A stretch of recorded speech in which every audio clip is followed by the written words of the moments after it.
Students, कैसे हैं आप सभी लोग। मैं पूरी उम्मीद करता हूं कि आप सभी लोग बढ़िया, घर में सभी लोग अच्छे से, मैं भी यहाँ पर मजे में। बच्चों, हम लोग स्टार्ट करने वाले हैं स्ट्रेटेजिक मैनेजमेंट।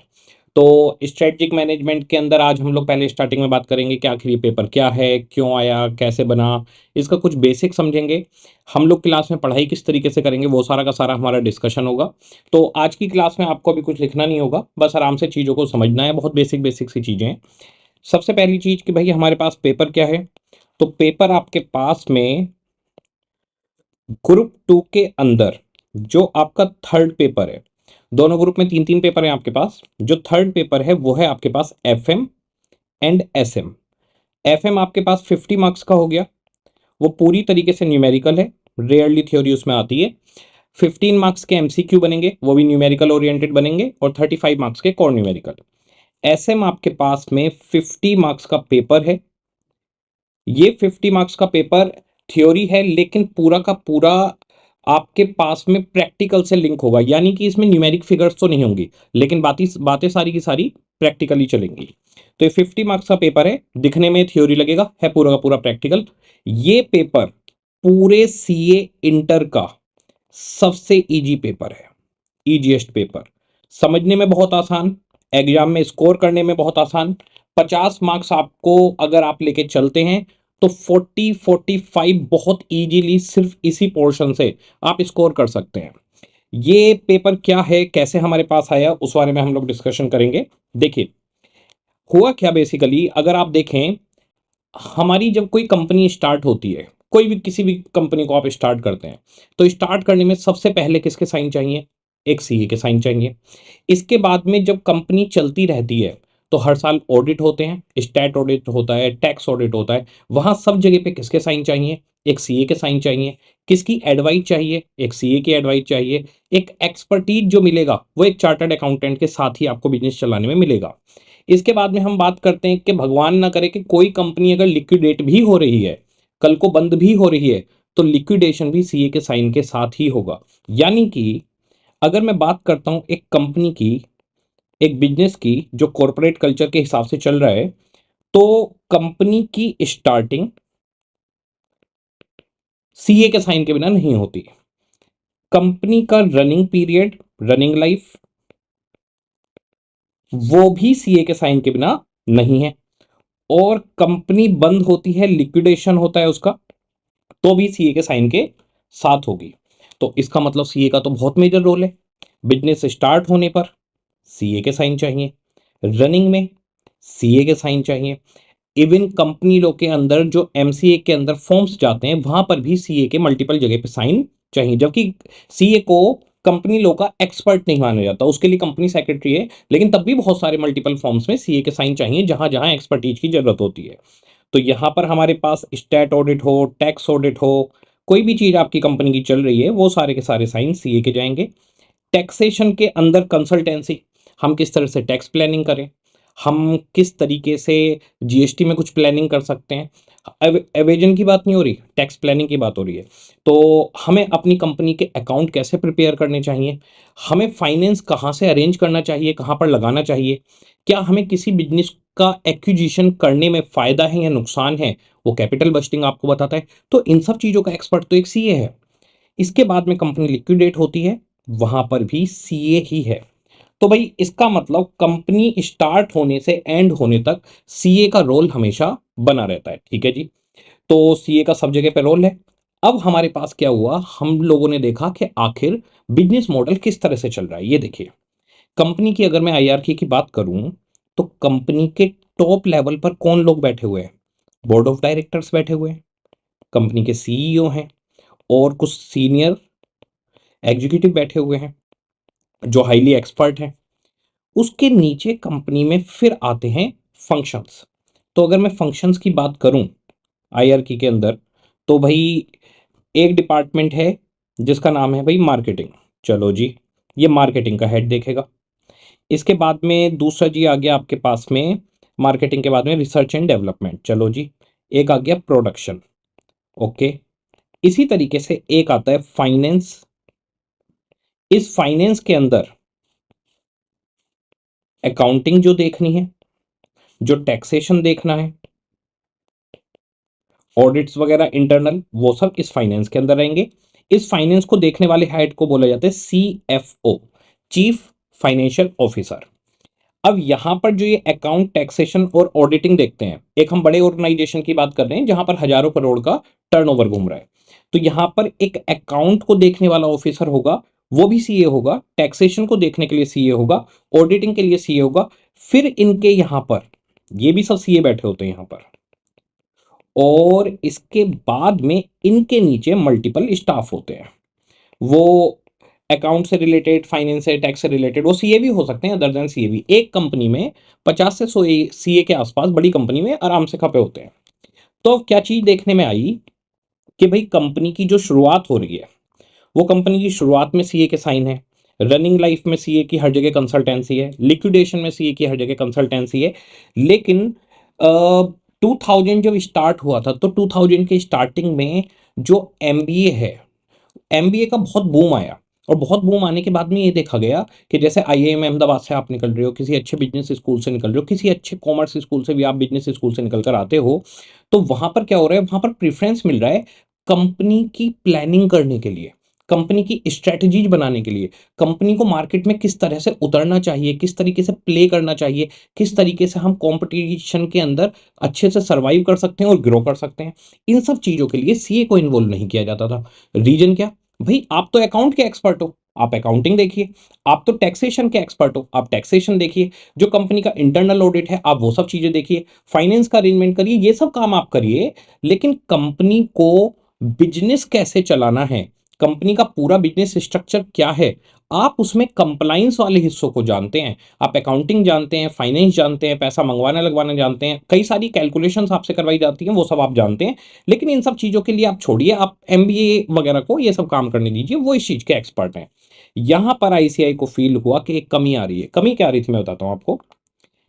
सीए जब एक्सपीरियंस के साथ थोड़े टाइम के बाद, जैसे आप एफसीए बन जाते हैं, 5 साल पे बंदा एफसीए हो जाता है, तो जब आप एफसीए हो जाते हैं तो ये वाली पोजीशन आपके पास आ जाती है, अच्छी पोजीशन है, यहां पर अच्छे पैकेज होते हैं। इसके बाद में और एक्सपीरियंस मिलने के बाद आप सीएफओ की पोजीशन पे भी पहुंच जाते हैं। लेकिन सीएफओ की पोजीशन से बोर्ड ऑफ डायरेक्टर्स में मैनेजिंग डायरेक्टर, या वैसे नॉर्मल डायरेक्टर होल टाइम हो या टेम्पररी हो, और सीईओ की पोजीशन, ये सीए बहुत लिमिटेड गेन कर पा रहे थे, बहुत लिमिटेड सीए। उसका रीजन क्या था? कुछ सीए ऐसे थे जो बिजनेस के अंदर जाकर कंपनी के बिजनेस को समझ रहे थे, उसकी स्ट्रेटजी को समझ रहे थे, जो खुद से समझ रहे थे, और उनके अंदर स्किल्स थे, वो तो ऊपर पहुंच गए। जैसे ही आप यहां से यहां पहुंचते हैं, आपकी सैलरी, प्रमोशन, सब कुछ बिल्कुल अलग ही लेवल का हो जाता है। यानी यहां पर आपको मिल रहा है अगर एनुअल पैकेज 1 करोड़, वहां पहुंचते ही आपका पैकेज 10, 20, 50, 100 करोड़ कुछ भी हो सकता है। जैसे कि अगर बहुत बड़ी कंपनी की बात की जाए तो गूगल के सीईओ हमारे सुंदर पिचाई जी, स्टार्टिंग 500 करोड़ से हुई थी, इस टाइम 3000 करोड़ पे ओवरऑल पहुंच गए हैं, सब कुछ इंसेंटिव वगैरह सब मिलाकर। तो यहां पर कितने भी करोड़ का पैकेज हो सकता है, कितने भी पैसे हो सकते हैं। और दूसरी चीज, क्यों एक सीए, इतना कॉम्पिटेंसी का कोर्स, इतना एक्सपर्ट बंदा जिसे हर चीज की नॉलेज है, जो इतना हार्डवर्किंग और इंटेलिजेंट है, वो उस पोजीशन को डिजर्व करता है पर पहुंच नहीं रहा था। तो बहुत लिमिटेड सीए यहां पर पहुंच रहे थे क्योंकि उनको बिजनेस का आइडिया नहीं था। तो आईसीआई को फील हुआ कि हम लोग फाइनेंस को अच्छे से जानते हैं, हम लोग टैक्सेशन को जानते हैं, हम लोग लॉ को जानते हैं, हमें कॉस्टिंग निकालनी आती है, हमें सब कुछ करना आता है, लेकिन हम एक मैनेजमेंट लेवल पर नहीं पहुंच पा रहे। तो इस गैप को खत्म करने के लिए पेपर लाया गया स्ट्रेटेजिक मैनेजमेंट। तो स्ट्रेटेजिक मैनेजमेंट जो आपके पास पेपर आया, बहुत ही सिंपल पेपर है, बहुत ही आसान। स्ट्रेटेजिक मैनेजमेंट जो आपके पास पेपर आया वो 2006 में सिलेबस चेंज हुआ था, वहां पर आपके पास आ गया। पहले चलता था सीए इंटरमीडिएट, 2006 से आया पीसीसी, पीसीसी के बाद में फिर आया आईपीसीसी, उसके बाद में फिर सीए इंटरमीडिएट दोबारा से आ गया। तो 2006 से पेपर इंटैक्ट है, पहले ईआईएस के साथ था, फिर वो ईआईएस हट गया, एफएम के साथ में आ गया। तो यहां पर हमारे पास इस पेपर का आना, आपको पता होना चाहिए कि आखिर ये पेपर हमारे सिलेबस में आया ही क्यों है। पेपर का लेवल कैसा है? अगर मैं पेपर के लेवल की बात करता हूं, पेपर का लेवल बहुत ज्यादा आसान है। इसके अंदर की थ्योरी है, थ्योरी बहुत ही सिंपल है। हम लोग क्लास के अंदर इससे रिलेटेड जितने भी कंसेप्ट हैं आराम से बिल्कुल बात करेंगे कि क्या कंसेप्ट है, किस तरीके से। दूसरी एक चीज मैं आपको बुक दिखाता हूं, बुक किस तरीके से हमारे पास बनी हुई है।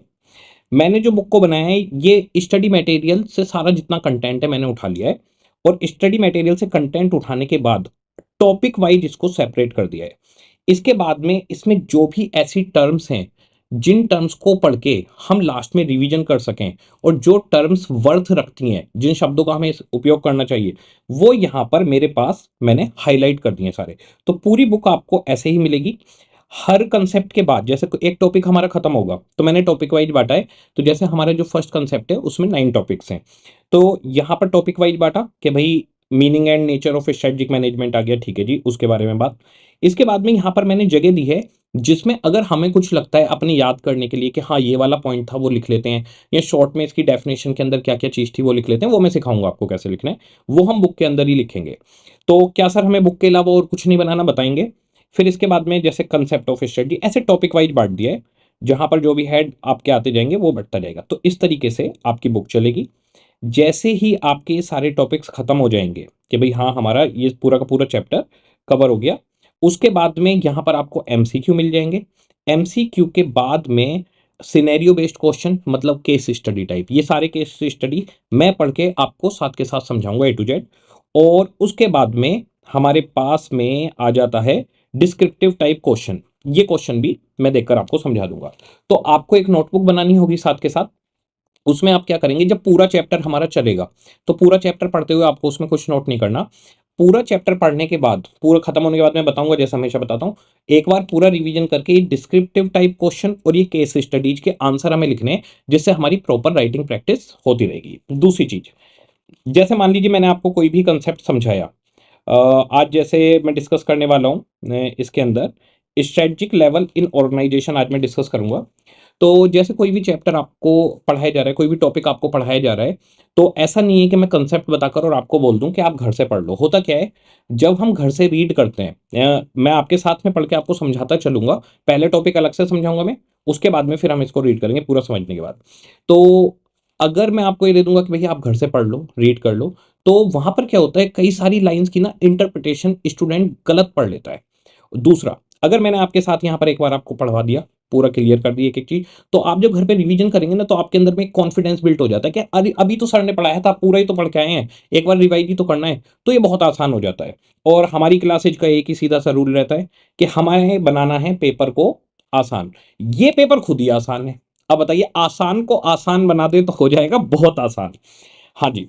अब हमारे पास जरा देखिए, मैं आपको कुछ आइडिया दूंगा, कुछ केस स्टडी डिस्कस करते हैं हम एक दो तीन, जिससे हमारे को आइडिया लगेगा कि आखिर स्ट्रेटजिक मैनेजमेंट के अंदर चलेगा क्या। स्ट्रेटजिक मैनेजमेंट, देखिए स्ट्रेटजी बहुत सिंपल सी बात होती है, एक प्लानिंग करना। तो यहां पर हम इस सब्जेक्ट के अंदर सीखेंगे कि जब आप एक बिजनेस स्टार्ट करते हैं तो वहां पर आप प्लानिंग किस तरीके से करेंगे, उसे एग्जीक्यूट किस तरीके से करेंगे, उसका इवेल्युएशन करेंगे।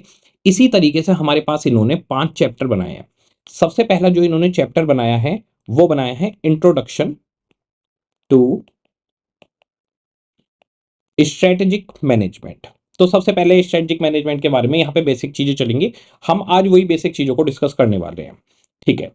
इसके बाद में इंट्रोडक्शन के बाद में सेकंड इन्होंने जो बनाया है उसके बारे में आपको बताऊंगा। पहले मुझे आपको थोड़ा सा स्ट्रेटेजिक मैनेजमेंट का आइडिया देना होगा। देखिए स्ट्रेटेजिक मैनेजमेंट के अंदर हमारे पास क्या रहेगा, एक बिजनेस हम लोग स्टार्ट करने वाले हैं, तो बिजनेस स्टार्ट कौन करेगा, प्रमोटर एक आइडिया लेके आएगा।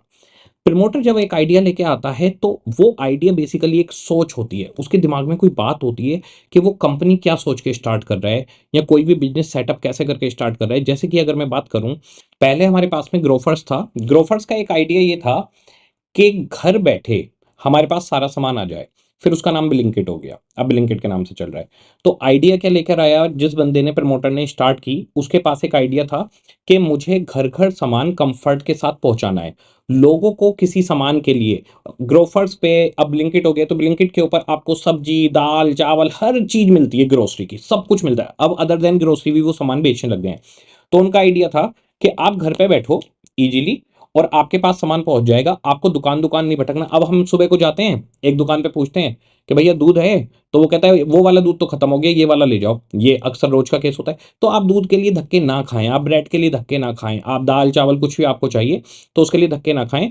और ये कंफर्ट किसको दिया गया, ये कंफर्ट दिया गया हाउस वाइफ्स को। तो जो भी हाउस होल्ड संभालता है, हाउस वाइफ संभालती हैं हमारे यहाँ पर इंडिया में, तो उनके लिए प्रोविजन बनाया है कि भाई इनको बाहर जाना पड़ता है, या कई बार जैसे ये खाना बनाने को छोड़े, कोई चीज़ खत्म हो गई, तो आपके पास एक ऐप है, आपने क्लिक किया और विद इन 15 to 20 मिनट्स आपके पास वो चीज़ पहुंच जाती है। तो इसको हम कहते हैं विजन। विजन का मतलब आप किस सोच के साथ अपने बिजनेस को स्टार्ट कर रहे हैं। तो इनका बिजनेस सोच थी कि हमें घर पे कंफर्टेबली ग्रोसरी पहुंचानी है, तो कंफर्ट प्रोवाइड करना है जो भी हाउसवाइफ्स हैं उनको, या जो भी घर में आप कोई भी सामान बना रहे हैं उसको। इसे कहते हैं सोच।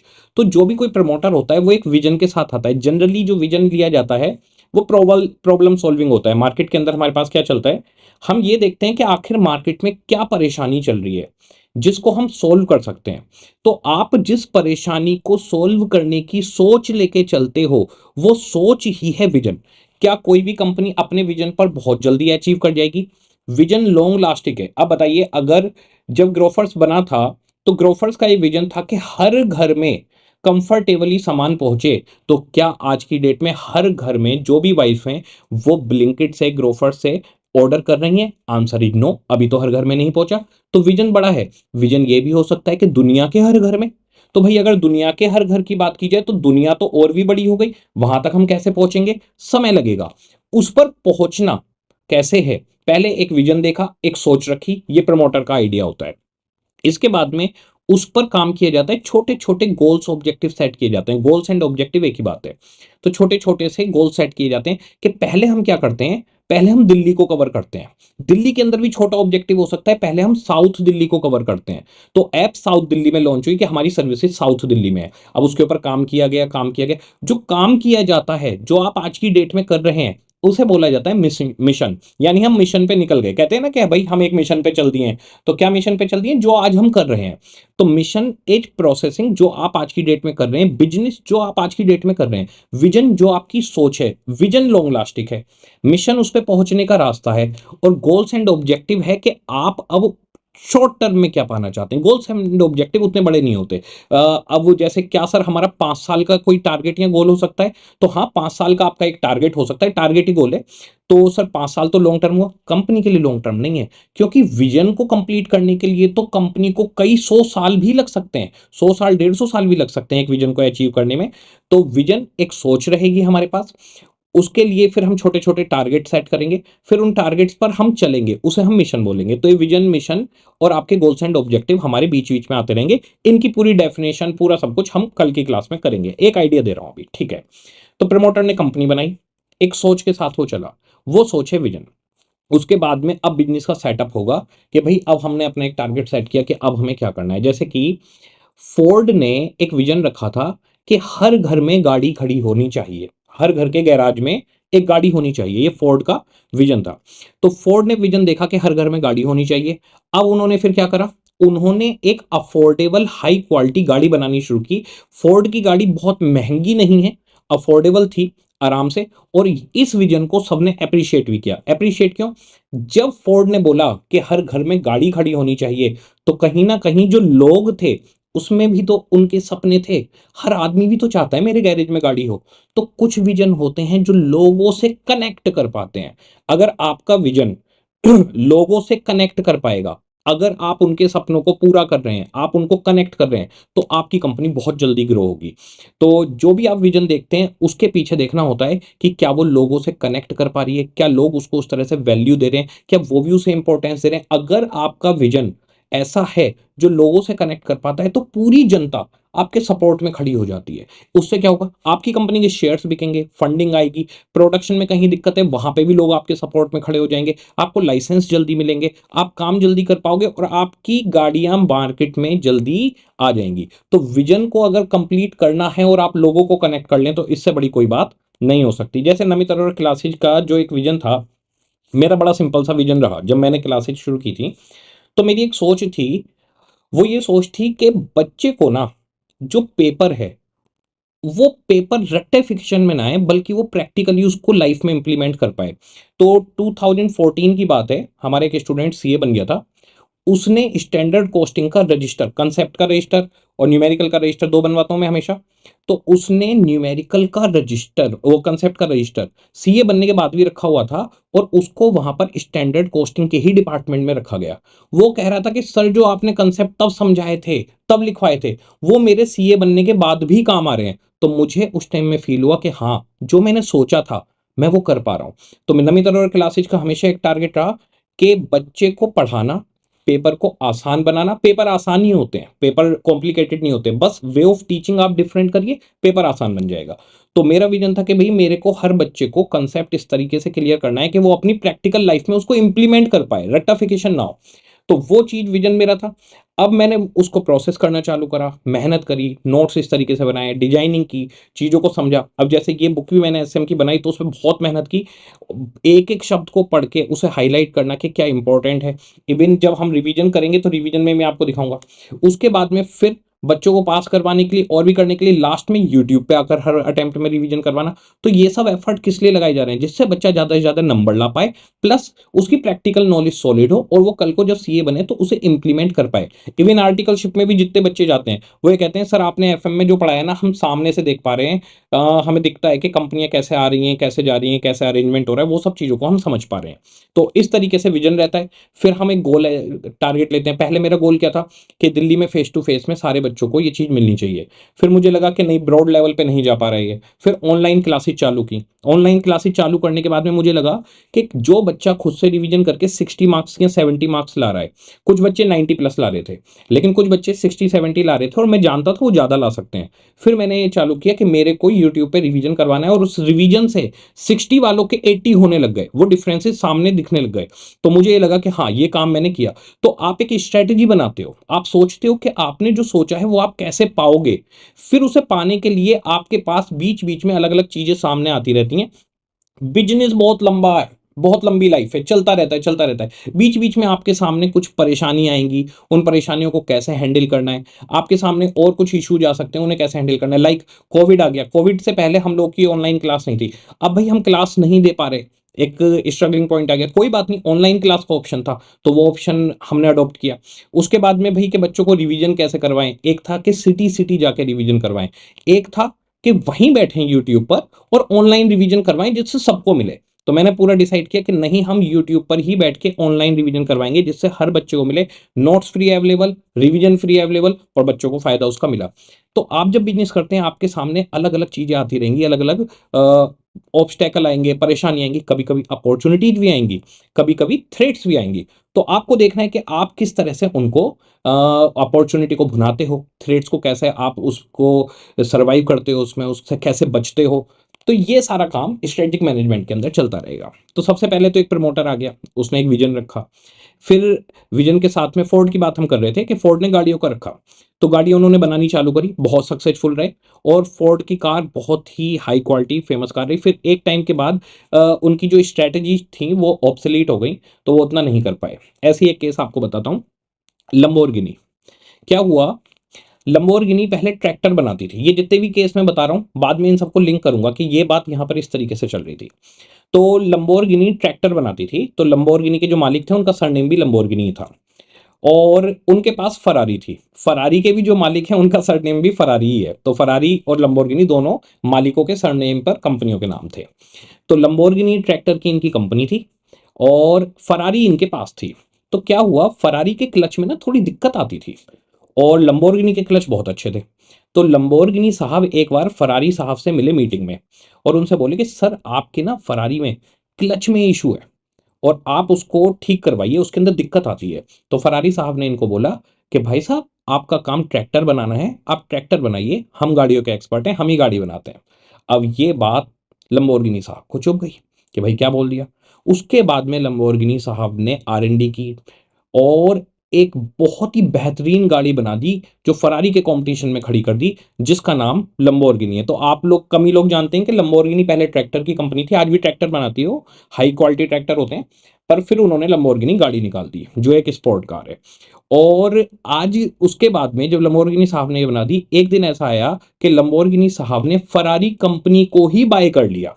बाद में उन्हें बेचनी पड़ी, लंबोर्गिनी बेचनी पड़ी, पर उस टाइम उन्होंने फरारी को ही खरीद लिया। तो यानी आपके सामने आपने एक बार सोच लिया बिजनेस में मुझे कुछ करना है, और आप पूरे दिमाग लगाकर स्ट्रेटजीज बनाकर प्लानिंग करके उसमें लग गए, तो आप लीडरशिप में अलग ही जगह पर रहेंगे। ऐसे ही एक कंपनी है जिसकी बहुत मैं आज की डेट में रेस्पेक्ट करता हूं और सोचता हूं, एक कंपनी है टेस्ला। टेस्ला इलोन मस्क साहब की कंपनी है, नंबर 1 पर है। अभी टेस्ला में क्या हुआ, इन्होंने स्पेस एक्स कंपनी स्टार्ट की। स्पेस एक्स कंपनी के अंदर क्या रहा कि इन्हें रॉकेट उड़ाने थे, और इनका यह था कि हमें मंगल ग्रह पर पहुंचना है। तो नासा ये काम नहीं कर पाया, नासा के पास उतनी फंडिंग भी नहीं है। लेकिन इलोन मस्क साहब ने सोच लिया कि मुझे ये काम करना ही करना है। पहले मैं स्पेस एक्स की बात बता रहा हूँ आपको। तो स्पेस एक्स के टाइम पर उनके पास बहुत पैसा था, क्योंकि उनकी टेस्ला गाड़ी पूरी वर्ल्ड वाइड हाईली फेमस गाड़ी है, नंबर 1 पे चल रही है आज की डेट में। तो उन्होंने स्पेस एक्स में अपने रॉकेट उड़ाने शुरू किए। उनका टारगेट था 3 रॉकेट का, इनका बजट था कि 3 रॉकेट में एक रॉकेट सक्सेसफुल हो जाएगा। पहला रॉकेट उड़ाया, गिर गया। दूसरा उड़ाया, गिर गया। तीसरा उड़ाया इस उम्मीद के साथ ये तो सक्सेसफुल होगा, वो भी गिर गया। कोई बात नहीं, फिर फंड अरेंज किए, चौथा रॉकेट उड़ाया, गिर गया। फिर फंड अरेंज किए, 5वां रॉकेट उड़ाया, गिर गया। अब इलोन मस्क साहब की ये सिचुएशन आ गई कि भाई सारा पैसा खत्म हो गया है, सारा शेयर होल्डर्स जितने भी स्पेस एक्स में पैसा लगाए थे, इलोन मस्क साहब का बहुत ज्यादा पैसा लगा था, सब खत्म हो गया है, पूरा खत्म। आप यकीन नहीं करेंगे, उन्हें तब भी अपनी टीम के ऊपर भरोसा था, और उन्होंने कहा कि ये काम हमें करना जरूरी है, क्योंकि ये दुनिया को आगे लेके जाएगा। टेक्नोलॉजी के अंदर अगर आपको आगे जाना है तो आपको पैसे तो खर्च करने पड़ेंगे, और उन्हें अपनी टीम पर पूरा भरोसा था। टीम को ये लग रहा था कि हम गलती कर रहे हैं भाई, जहाज रॉकेट गिर रहा है, हम गलती कर रहे हैं। तो उन्होंने 6th रॉकेट जो उड़ाया उसके लिए, आप लोग यकीन नहीं करेंगे, उस बंदे ने अपना मकान तक बेच दिया, पूरी तरीके से खाली हो गया। 6 रॉकेट उड़ा, भरोसा था, टीम बढ़िया थी, वो उड़ गया, और अगले ही दिन वो आदमी दुनिया का सबसे अमीर आदमी फिर से बन जाता है। तो यानी एक सोच देखिए उसके लिए, मतलब किस तरह से डेडिकेटेड होकर चलना है उसे देखिए। तो कई सारी आपके बिजनेस में ऐसी सिचुएशन आएंगी कि आपको लगेगा कि हम बिजनेस को जहां लेकर जाना चाह रहे हैं वहां तो हम पहुंच ही नहीं पा रहे। आपको ऐसा भी होगा कि आपने कोई स्ट्रेटजी बनाई और वो सक्सेसफुल नहीं रही। ये लिमिटेशन है, ये लिमिटेशन है स्ट्रेटजी की, कि आप कोई स्ट्रेटजी बना रहे हो पर वो सक्सेसफुल नहीं हुई। हर स्ट्रेटजी सक्सेसफुल नहीं होती, हर प्लानिंग सक्सेसफुल नहीं होती, पर अगर नहीं हुई तो फर्दर प्लानिंग करनी है, रुकना नहीं है, अपने मुकाम को पाकर ही छोड़ना है। ये बिजनेस के ऊपर भी अप्लाई होता है और आप लोग के भी ऊपर अप्लाई होता है। जैसे बच्चों के कई बार कई अटेम्प्ट लग जाते हैं, कुछ हो जाते हैं, घबराने की कोई जरूरत नहीं है, लगे रहना है। अब जाते हैं इलोन मस्क साहब पर पीछे। इलोन मस्क साहब ने देखा कि मार्केट में बहुत ज्यादा पॉल्यूशन है, और जो गैसोलीन बोलते हैं, पेट्रोल और डीजल को बाहर गैसोलीन बोलते हैं, जो गैसोलीन कार्स हैं वो अब हटकर ईवी कार्स आ जानी चाहिए। तो इलेक्ट्रॉनिक व्हीकल ईवी, तो ईवी कार्स को लेकर आने की बात हुई। तो ईवी के ऊपर इन्होंने पूरी की पूरा काम किया, खुद भी इंजीनियर है। इनका एक ही विजन था टेस्ला स्टार्ट करने से पहले, कंपनी स्टार्ट करने से पहले, कि मुझे दुनिया को टेक्निकली आगे बढ़ाना है। आप अगर आज से 40-50 साल पीछे जाएं तो ना तो किसी को मोबाइल के बारे में पता था, फोन चलता था ग्रामोफोन वाला वैसे वाला, और ना ही कंप्यूटर इतने अच्छे थे। कंप्यूटर तो आ गया था बहुत पहले, लेकिन इतने अच्छे नहीं थे। इंटरनेट था ही नहीं। तो हमारा जो पूरा का पूरा ये ग्लोब था जिसको हम बोलते हैं धरती, अगर आप इस पे देखें तो इसके बिजनेस मॉडल, काम करने के तरीके, सब कुछ बहुत पीछे थे। लेकिन फिर धीरे धीरे टेक्निक आगे बढ़ी। ये पिछले 100 साल में जो कुछ भी हुआ है, इतनी तेज स्पीड में पूरी दुनिया में इनोवेशन कभी भी नहीं हुए, कभी भी। सबसे फास्ट स्पीड में हुए हैं, जिसको हम कहते हैं कि इसके अंदर पावर्ड बाई आईटी, आईटी ने पूरे इनोवेशन को इतना आगे लेके आए। अब एआई बन रहे हैं, कुछ कुछ चल रहा है, सब चीजों से फायदा होगा। अब आप ये देखिए कि कंप्यूटर इसी दौर में आए, मोबाइल इसी दौर में आए। आप एक जगह से बैठकर अगर आप एक पुराने इंसान को ले आएंगे जिसने मोबाइल ना देखा हो, और आज की डेट में आप लाके कहेंगे लो जी वीडियो कॉल कर लो, वो कहेगा अरे भाई ये क्या है, ये तो कोई भूतिया यंत्र लग रहा है। क्योंकि उनको एक्सपेक्टेड ही नहीं ऐसा हो सकता है। उनको ये भी एक्सपेक्टेड नहीं है कि हम यहां पर बैठे हुए कहीं दूसरी जगह बात कर सकते हैं। अब तो आप चांद से भी सैटेलाइट से सीधे डायरेक्ट बात हो जाती है, इतनी स्पीड बढ़ गई है। तो एक चीज ये देखी गई कि जो टेक्नोलॉजी है वो पूरी दुनिया को आगे लेके जाती है। इलोन मस्क साहब अपने आप में खुद एक इंजीनियर बंदे, उनकी एक थॉट थी, वो थॉट ये, इंजीनियर आदमी, कि मेरे को पूरे कंट्री को टेक्निकली, सॉरी पूरे ग्लोब को टेक्निकली इनोवेटिव चीजें देनी है और आगे बढ़ाना है। उनका सिर्फ यही विजन है, एक ही विजन, कि मेरे को पूरे के पूरे ग्लोब को कई साल आगे लेके जाना है। कई साल आगे कैसे जाएगा कोई भी चीज? जब वो टेक्नोलॉजी आगे बढ़ती जाएगी, इनोवेशन फास्ट होंगे। भाई हम ये कहते हैं कि आज से टाइम मशीन मिल जाए तो हम 100 साल बाद आगे जाके देखना चाहेंगे क्या होगा। तो बताइए 100 साल बाद जाकर आपको क्या मिलेगा? और बेटर टेक्नोलॉजी, और बेटर लाइफ स्टाइल, और ज्यादा कंफर्ट, और ज्यादा लग्जरी, ईज मिलेगा काम करने में, यही सब तो आगे मिलेगा। इट मींस जितनी फास्ट इनोवेशन होंगे हम उतनी ही साल आगे बढ़ जाते हैं। तो उन्होंने सबसे पहले निकाली टेस्ला। टेस्ला ऐसी गाड़ी है जिसके अंदर जो बैटरी लगी हुई है वो 500 किलोमीटर तक सिंगल चार्ज में चलती है। दूसरा, टेस्ला ने बीएमडब्ल्यू, ऑडी, मर्सिडीज इस रेंज की गाड़ी निकाली, उसके अंदर हर कंफर्ट की चीज है, हर कंफर्ट की चीज। तो टेस्ला की क्वालिटी का कोई जवाब नहीं।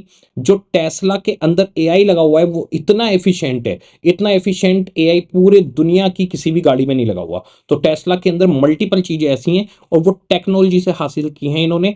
इन्होंने उसके ऊपर रिसर्च एंड डेवलपमेंट किया, उन सबको बनाया। इवन बीएमडब्ल्यू ने क्लियर बोल दिया है कि अब वो कोई भी गैसोलीन कार नहीं बनाएगी, अब इन फ्यूचर वो सारी की सारी गाड़ियां इलेक्ट्रॉनिक व्हीकल बनाएंगे। यानी इन बड़ी बड़ी कंपनियों को एक नई आई कंपनी के सामने अपने स्ट्रेटेजी बदलनी पड़ रही है, उनको अपने प्लांट बंद करके उनको खुद ईवी पे जाना पड़ रहा है। तो मोस्ट ऑफ द गाड़ियां आप देखेंगे हाइब्रिड आ रही हैं या ईवी की तरफ कन्वर्ट हो रही हैं। तो सभी लोग धीरे धीरे अब ईवी की तरफ जा रहे हैं, क्योंकि लीड करने वाले कौन है? इलॉन मस्क साहब की टेस्ला। तो आप एक ऐसी गाड़ी बना सकते हैं कि ऐसा बिजनेस सेट कर सकते हैं जो पूरी दुनिया बदले। उसके बाद में वो स्पेस एक्स में चले गए, अब वो एक मोबाइल निकाल रहे हैं, टेस्ला मोबाइल आने वाला है। मेरा अपना खुद का ये मानना है कि एक सैमसंग बहुत हाई क्वालिटी मोबाइल बनाता है जो एंड्रॉइड बेस्ड है। दूसरा, आईफोन सिर्फ जाना ही अपनी क्वालिटी के लिए जाता है, उसका हार्डवेयर, उसका आईओएस सिस्टम, सिक्योरिटी फीचर्स बहुत आई हैं। तो ये दो मोबाइल कंपनियां हैं जो मेरे को लगता है कि एक टॉप रैंक पे हैं, जिसमें आईफोन बहुत आगे है टेक्नोलॉजी वाइज भी और सिक्योरिटी वाइज भी, और मार्केट में एक जो मार्केटिंग का उनका स्टाइल है, जो एक ब्रांड नेम उन्होंने डेवलप किया है उस तरीके से भी। तो आईफोन को मैं मान के चलता हूं कि वो बहुत आगे। सैमसंग बहुत अच्छी सेल करता है, सब कुछ है, लेकिन एक जो ब्रांड वैल्यू सेट है कि पीछे वो भैया कटा हुआ सेब दिखेगा तो एक बात लगेगी। और दूसरा, जो उसे चलाने में कंफर्ट है, वो सारी चीजों का फर्क मुझे लगता है कि आईफोन ऊपर है। सबके अपने अपने प्रीफरेंसेज हो सकते हैं। मैंने एंड्रॉइड भी खूब चलाए हैं और मैंने एप्पल भी यूज किया है, तो मेरे को दोनों के बीच में थोड़ा सिक्योरिटी हार्डवेयर का वो डिफरेंसेज पता चलते हैं। तो एप्पल कंपनी इसमें ऊपर चल रही है और बहुत सालों से ऊपर चल रही है। आपको क्या लगता है कि टेस्ला, इलॉन मस्क साहब जब आप मोबाइल लेकर आएंगे, उन्होंने सबसे पहला काम पता है क्या किया? सबसे पहला काम वो अपना आईओएस खुद का डेवलप कर रहे हैं, अपना ऑपरेटिंग सिस्टम खुद का डेवलप कर रहे हैं। शायद उसका नाम वो टीओएस रखेंगे, क्योंकि टेस्ला ऑपरेटिंग सिस्टम इस तरीके से रखेंगे। और एक्सओएस भी रख सकते हैं क्योंकि उनको एक्स नाम बहुत पसंद आ रहा है, स्पेस एक्स नाम रखा उन्होंने कंपनी का। दूसरा, उन्होंने ट्विटर खरीदी तो उसका नाम भी एक्स कर दिया, तो हो सकता है एक्सओएस हो उनके ऑपरेटिंग सिस्टम का नाम, एक्स ऑपरेटिंग सिस्टम। तो वो बंदा अपना खुद का ऑपरेटिंग सिस्टम बना रहा है। सबसे पहला टारगेट क्या करा कि एप्पल क्यों आगे, उसका अपना ऑपरेटिंग सिस्टम है, तो हम भी अपना ऑपरेटिंग सिस्टम बनाएंगे। दूसरा, टेक्निकली वो बहुत ही बढ़िया मोबाइल बना के मेरे को लगता है लाएंगे, और मुझे लगता है कि एप्पल को अगर बीट करेगा तो टेस्ला वो मोबाइल होगा जो एप्पल को बीट कर सकता है बहुत इजीली। आज की डेट में सोचिए एप्पल के सामने फ्यूचर में आने वाला एक थ्रेट क्या खड़ा हुआ है, बहुत बड़ा। तो एप्पल के सामने, एप्पल आज की डेट में अगर लीडर है, तो लीडर के सामने थ्रेट होता है कि लीडरशिप पे बने रहना। आप सोचिए इनके सामने एक थ्रेट बहुत बड़ा खड़ा हो गया है कि टेस्ला ये काम कर रहा है, और इसको कहते हैं कोर कॉम्पिटेंस। आप जब अपने पास, आपके पास कोई ऐसी क्वालिटी होती है जिसे कॉपी करना आसान नहीं होता, ऐसी कोई क्वालिटी जिसको कॉपी करना आसान नहीं है, और वो आपके पास रही, तो वो सालों साल आपको फायदा देती है। तो एप्पल के पास कोर कॉम्पिटेंस था, उनका आईओएस, उनका हार्डवेयर, उनका सॉफ्टवेयर, सब कुछ एकदम ये कोर कॉम्पिटेंस के अंदर था। उनके जैसी बॉडी बनाई जा सकती है, हार्डवेयर दिया जा सकता है, लेकिन जो उनका ऑपरेटिंग सिस्टम है वो नहीं बन पा रहा था। तो अब ये 10 साल से इसकी वजह से पैसा कमा रहे हैं, कोर कॉम्पिटेंस। तो अब हमारे पास में जो टेस्ला है, एप्पल के सामने एक थ्रेट है कि आज से 2 या 3 साल के अंदर टेस्ला कहीं इनको बीट ना कर दे। तो अब एप्पल को अपनी जो स्ट्रेटजीज हैं वो बदलनी पड़ेंगी। तो एक तरीके से स्ट्रेटजिक मैनेजमेंट के अंदर हम देखेंगे कि हमें बिजनेस करना है, बिजनेस के अंदर बहुत सारे उतार चढ़ाव आते रहेंगे, उन्हें हैंडल करना है। मार्केट में कंपटीशन में कहीं पीछे नहीं रहना, कॉम्पिटिटिव एडवांटेज होनी चाहिए, स्किल्स होने चाहिए, अपनी स्ट्रेंथ को लेके चलना है, अपनी वीकनेस को पहचानना है, उनके ऊपर काम करना है, दूसरे की वीकनेस पहचाननी है जिससे हम कॉम्पिटिटिव एडवांटेज ले पाए, यानी कंपटीशन में उनसे ऊपर रह पाए, और बिजनेस को चलाते रहना है। तो स्ट्रेटजिक मैनेजमेंट एक साइक्लिक प्रोसेस है, हर टाइम स्ट्रेटजी बनती रहती हैं, समय के साथ बदलती रहती हैं। दो तरीके की स्ट्रेटजी हमारे पास रहेंगी, एक रहेगी प्रोएक्टिव और एक रिएक्टिव। प्रोएक्टिव होती है पहले से प्लानिंग करके चलना, कि भाई हम पहले से एक प्लानिंग करके चल रहे हैं कि भाई हम ऐसे ऐसे काम करेंगे जी, ठीक है। जैसे कि आपके पास में BMW, ऑडी, मर्सिडीज के हम हाई क्वालिटी कार देंगे, प्रोएक्टिव स्ट्रेटजी बना रहे हैं जी। रिएक्टिव स्ट्रेटजी होती है कि जब सिचुएशन बदल जाए तो अपनी स्ट्रेटजी को बदलना। तो अब क्या हुआ, टेस्ला ईवी ले आया, ईवी बहुत ज्यादा फेमस हो गई, वो नंबर 1 पे पहुंच गया, दुनिया का सबसे अमीर आदमी बन गया, दिख रहा है कि हमारी गाड़ियों के मार्केट को खा जाएगा। तो अब वो पेट्रोल और डीजल गाड़ियां बनाने की, हाई क्वालिटी डीजल और पेट्रोल गाड़ियां बनाने की जो इनकी प्रोएक्टिव स्ट्रेटजी थी, वो रिएक्टिव स्ट्रेटजी में बदली कि नहीं अब हम भी ईवी बनाएंगे। यानी पहले से की गई प्लानिंग, बनाई गई स्ट्रेटजी प्रोएक्टिव स्ट्रेटजी होती है, और सिचुएशन के हिसाब से उसमें बदलाव करके नई स्ट्रेटजी बनाना रिएक्टिव स्ट्रेटजी होती है। ठीक है, तो इस तरह से हमारे पास चीजें चलेंगी। मैं आपको पहले बताता हूं कि स्ट्रेटजिक मैनेजमेंट के अंदर हम क्या क्या पढ़ने वाले हैं। दिमाग में सिर्फ ये रखना है कि बिजनेस कैसे चलता है, बिजनेस के अंदर क्या उतार चढ़ाव आते हैं, उन उतार चढ़ावों से हमें कैसे निपटना है। This is called as strategic management. बहुत सिंपल है। तो सबसे पहले तो स्ट्रेटजिक मैनेजमेंट में कुछ बेसिक बातें बताई गई हैं इंट्रोडक्शन में। इसके अंदर हम देखेंगे कि भाई स्ट्रेटजी का क्या मतलब है, मैनेजमेंट का क्या मतलब है, बेसिक बेसिक चीजें हैं। मैनेजमेंट के क्या क्या लेवल्स होते हैं, स्ट्रेटजी कितने तरीके की हो सकती है, बेनिफिट्स क्या हैं, लिमिटेशंस क्या हैं, और एक इसके अंदर हमारे को पढ़ाया जाएगा कि विजन क्या होता है, मिशन क्या होता है, गोल्स एंड ऑब्जेक्टिव क्या होते हैं, कंपनी की कुछ वैल्यूज होती हैं जिन्हें कंपनी कभी लूज नहीं करना चाहती, तो वो किस तरह से रहती हैं, वो सब इसके अंदर हम पढ़ेंगे। इसके बाद में फिर आता है strategic analysis. Strategic analysis basically यहां से आपका चैप्टर से स्टार्ट होते हैं, सेकंड से। तो स्ट्रेटजिक एनालिसिस के अंदर हम एक्सटर्नल और इंटरनल इन्वायरमेंट को पढ़ेंगे, external environment and internal environment.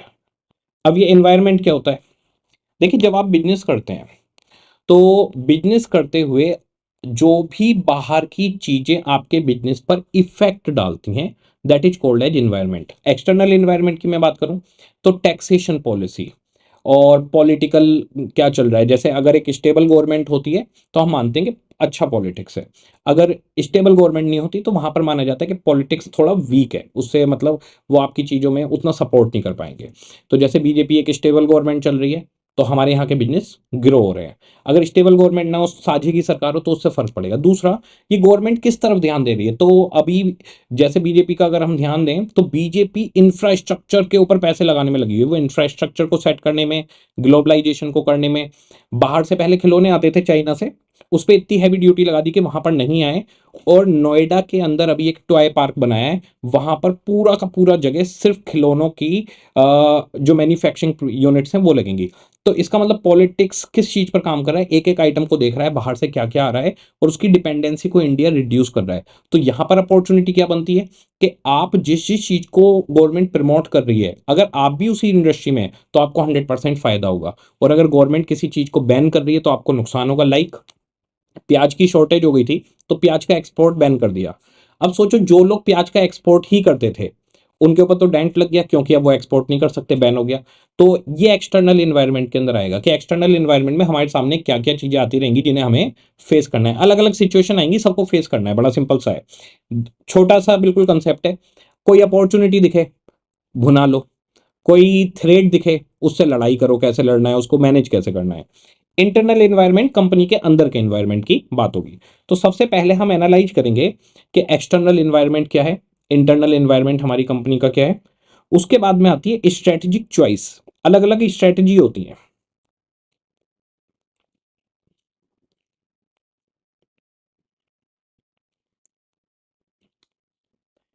Strategic choice, strategic choice के अंदर हमें क्या करना होगा, जैसे हमने एनालिसिस कर लिया कि भाई हमारे एक्सटर्नल एनवायरनमेंट कैसा है, इंटरनल एनवायरनमेंट कैसा है, हमें समझ में आ गया कि भाई ये सिचुएशन हमारे सामने, ये चीज़ें थ्रेट बन सकती हैं, ये चीज़ें अपॉर्चुनिटी बन सकती हैं। इसके बाद में आपके सामने मल्टीपल स्ट्रेटजी होंगी कि आप क्या फॉलो करना चाहते हैं। जैसे कि एक कंपनी फॉलो कर सकती है कि हमें पानी का गिलास बनाना है, ठीक है, लेकिन हमें पानी का गिलास बनाना है और कॉस्ट को बहुत कम रखना है। देखिए, अगर आपके प्रोडक्ट की कॉस्ट कम होती है तो ऑब्वियसली वो स्केलेबल हो जाता है, वो ज़्यादा लोगों पे आप पहुंचा सकते हो क्योंकि वैल्यू फॉर मनी लगता है। एक दूसरी कंपनी कह सकती है कि हम कॉस्ट कम नहीं करेंगे, हम क्वालिटी बहुत बड़ा कर देंगे। तो इसे कहते हैं डिफरेंशिएशन। डिफरेंशिएशन का मतलब मार्केट में जो कुछ भी चल रहा है उससे थोड़ा डिफरेंट करके, थोड़ा हाई क्वालिटी करके आप देते हैं, तो वो क्वालिटी पर आपका फोकस हो गया।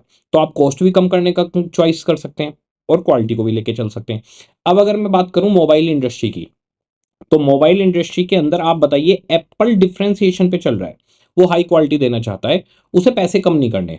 तो क्लाइंट एज किस बेसिस पे लेता है? उसके डिफरेंट प्रोडक्ट की वजह से, उसके अलग फीचर्स की वजह से, उसके हाई क्वालिटी होने की वजह से, क्योंकि बाकी मोबाइलों से वो डिफरेंट है। ऐसे ही सैमसंग भी क्यों लीड कर रहा है? सैमसंग के जितने भी नोट के नए मॉडल हैं, हाईली, बहुत ही बढ़िया मॉडल्स हैं, बहुत ही बढ़िया, आप यूज करेंगे तो आपको पता लगेगा बहुत बढ़िया।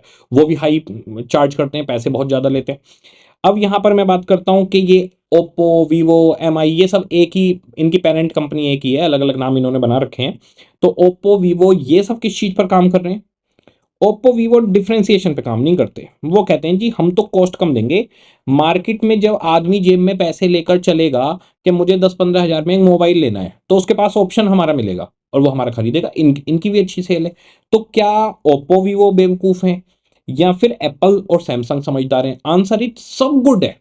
बस उनकी स्ट्रेटेजिक चॉइस है कि वो किस टाइप के कस्टमर के साथ डील करना चाहते हैं। तो आप अगर एक गाड़ी बना रहे हैं तो आप एक हाई रेंज गाड़ी बना सकते हैं, लंबोर्गिनी, फरारी, ऐसी स्पोर्ट कार। आप एक गाड़ी बनाने का सोचते हैं तो आप बीएमडब्ल्यू, ऑडी, इन जैसी लग्जरी गाड़ी बना सकते हैं, कंफर्टेबल। आप रोल्स रॉयल्स जैसी कंपनी पे जा सकते हैं जिसका बिल्कुल ही स्पेसिफिक कस्टमर है, ये सब हाई रेंज पे चले गए। और आप सुजुकी भी पे भी तो जा सकते हैं। तो अगर आप सुजुकी के सेगमेंट में जाते हैं, यानी हम एक मीडियम रेंज गाड़ियां बनाएंगे और सबको प्रोवाइड करेंगे। जब टाटा साहब ने नैनो बनाई थी तो उनका इसके साथ एक विजन था कि हर घर में, हर फैमिली के पास इंडिया के अंदर गाड़ी होनी चाहिए। बस मार्केटिंग में एक छोटी सी चूक हो गई थी। नैनो एक बहुत बढ़िया गाड़ी थी। नैनो के साथ में वैसे केसेस तो बहुत ज्यादा चले, जैसे कि एक तो उन्होंने वेस्ट बंगाल में प्लांट लगाया, तो वहां प्लांट नहीं लगाने दिया गया, पॉलिटिकल पॉलिटिकल इशू आ गया। एक्सटर्नल एनवायरनमेंट के अंदर कवर होगा कि भाई एक्सटर्नल एनवायरनमेंट की वजह से नुकसान हुआ, तो थ्रेट बन गई, इशू बन गया, प्लांट वहां से हटाकर फिर गुजरात में उनको लगाना पड़ा, पूरा प्लांट हटा के इधर से उधर लगाना पड़ा, ठीक है। अब जब उन्होंने प्लांट उठाया वेस्ट बंगाल से और गुजरात में लगाया, उसमें 1 साल निकल गया। तो इतने नैनो मार्केट में आने में लेट हो गई, मार्केट के सिनेरियो बदल गए, इकोनॉमी चेंज हो गई, सबके पास पैसे आ गए। और जो मैंने कहा एक मार्केटिंग में शब्द गलत हो गया था, वो शब्द क्या था वो बताता हूं। एक शब्द मार्केट में निकला, नैनो, गरीबों की गाड़ी। वो ये मार्केट हो गया गलती से कि गरीबों की गाड़ी है। लखटकिया कार के नाम से खूब चला, लखटकिया यानी 1 लाख में आएगी, 1 लाख में आएगी, तो लखटकिया कार, फिर गरीबों की गाड़ी के नाम से उसकी इमेज चली गई। तो हर बंदे को क्या लगने लगा कि अगर मैं नैनो लेता हूं इट मींस मैं गरीब दिख रहा हूं। आप सोचिए, बंदा ये सोचे, वो गाड़ी लेके आ रहा है और फील ये नहीं कर रहा कि यार आज मैं गाड़ी वाला बन गया हूं, वो ये फील कर रहा है कि मैं गरीब बन गया हूं। वो इमोशन ने इस गाड़ी को बुरी तरीके से डेंट दिया। और जबकि गाड़ी बहुत अच्छी थी, नैनो बहुत बढ़िया गाड़ी थी, उसके अंदर जिस रेट में, जिस कॉस्ट पे जो फीचर्स दिए गए, वो सिर्फ टाटा साहब जैसी सोच वाली कंपनी दे सकती है, वरना इतने में तो बाइक भी नहीं है आजकल। ये केटीएम वगैरह ये सब, कोई नॉर्मल बाइक लेने जाओ 2-2 ढाई-ढाई लाख की तो बाइक आ रही है, उन्होंने गाड़ी बना के दे दी। तो खैर कोई बात नहीं। अब मुझे बताइए, ये जो पॉलिटिकल इशू हुआ एक्सटर्नल एनवायरनमेंट में जाएगा। इसके बाद में क्या हुआ, 1 साल लग गया गाड़ी आने में। मार्केट के अंदर लोगों के अंदर में बात बैठ गई, गरीबों की गाड़ी है, ये कहाँ आएगा? एक्सटर्नल एनवायरनमेंट में आएगा। अच्छा, अगर कंपनी के अंदर के ही एम्प्लॉइज स्किल्ड नहीं थे, वही अच्छी गाड़ी नहीं बना पाए, वही ऐसा प्रोडक्ट नहीं बना पाए जो कस्टमर को सेटिस्फाई करे, आर-एन-डी डिपार्टमेंट टेक्नोलॉजी के ऊपर इस तरह से काम ही नहीं कर पाया, तो ये कंपनी का इंटरनल एनवायरनमेंट, ये कंपनी की अपनी दिक्कत है। तो इस तरीके से हम इन्वायरमेंट एनालिसिस करते हैं कि हम कितने स्ट्रांग हैं और मार्केट और इन्वायरमेंट हमारे साथ कितना स्ट्रांग है। फिर हम स्ट्रेटजिक चॉइस पे आते हैं कि हम कॉस्ट कम रख के स्केल करना चाहते हैं। स्केल करना यानी मार्केट को ज़्यादा से ज़्यादा कैप्चर करना, ज़्यादा से ज़्यादा लोगों को, अपने प्रोडक्ट को ज़्यादा से ज़्यादा लोगों पर पहुंचाना। या फिर हम डिफ्रेंशिएशन करना चाहते हैं एप्पल और सैमसंग बनना चाहते हैं, ये कंपनी की अपनी चॉइस होती है। अब जैसे कंपनी है एलवी, आपने सुना होगा एलवी का बैग आजकल बहुत फेमस चल रहा है कि एलवी के बैग लो, एलवी के बैग। एलवी का बैग 1.5, 2, 2.5, 3 लाख रुपए से स्टार्ट होता है और वो कितने भी लाख रुपए तक जाता है। तो एलवी के बैग महंगे हैं, उनका सीधा सा है हमें कस्टमर लेना ही कौन सा है, जो हाई पेड हो। कुछ एयरपोर्ट्स पर एलवी के लाउंज है, एलवी के लाउंज है, मतलब उन्होंने अपना पूरा लाउंज एरिया बना रखा है, वो एलवी के नाम से है। आप लोग यकीन नहीं करेंगे, वहां कॉफी का प्राइस 1.5 लाख रुपए से शुरू है।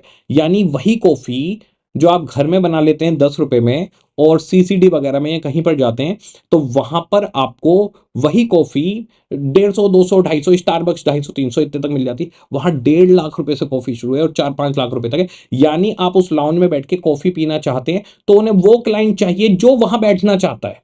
उनकी जो स्ट्रेटेजिक चॉइस है वो है डिफरेंशिएशन। आप अमीर दिखेंगे, अमीर लगेंगे, आपके पास एलवी का अगर पर्स है जो आपकी मैडम कंधे पर लटका कर चल रही हैं, यानी दूर से ही वो दिख रहा है कि ये अमीर बंदा जा रहा है। तो जो अमीर लोग होते हैं ना, वो चाहते हैं कि वो डिफरेंट दिखें। भाई, पैसा अगर आपको डिफरेंट भी ना दिखा पाया तो इतना पैसा लेकर आपने करा क्या? एक बात सोचो, एक आदमी है जिसके पास 10 करोड़ रुपए हैं, एक आदमी है जिसके पास 100 करोड़ रुपए हैं। 100 करोड़ वाला बंदा क्यों नहीं चाहेगा कि मैं 10 करोड़ वाले से डिफरेंट दिखूं? चाहेगा, एक ह्यूमन साइकोलॉजी है, बिल्कुल चाहेगा। तो वो डिफरेंट दिखने के लिए ऐसे ब्रांड्स पे जाता है, ये ब्रांड इनको सर्व करते हैं। तो उनकी स्ट्रेटेजिक चॉइस क्या है कि हम प्रीमियम क्लाइंट लेंगे। और और ऊपर चले जाओगे तो सुपर प्रीमियम, और सुपर प्रीमियम से ऊपर जाओगे तो सिर्फ ये है कि आप हमारी चीज अफोर्ड कर सकते हैं, यानी आप अमीर हैं। अब एलवी के पर्स में ऐसा क्या लगेगा, गुच्ची के पर्स में ऐसा क्या लगने वाला है? गुच्ची तो फिर भी ऐसा करता है, वो अलग अलग जो एनिमल्स हैं उनकी स्किन से बनाता है। तो मैं तो उसके बिल्कुल वैसे भी एंटी हूँ, क्योंकि मैं किसी तरीके किसी ह्यूमन मतलब किसी जीव को परेशान करके, स्पीसीज को परेशान करके अगर कुछ बनाया गया है तो मैं उसके फेवर में नहीं रहता। खैर, एलवी पे अगर आप आ जाएं तो एलवी का सीधा सा है, आपके पास एलवी है तो इसका मतलब आपकी जेब में पैसे हैं, तब आप अलग दिखेंगे।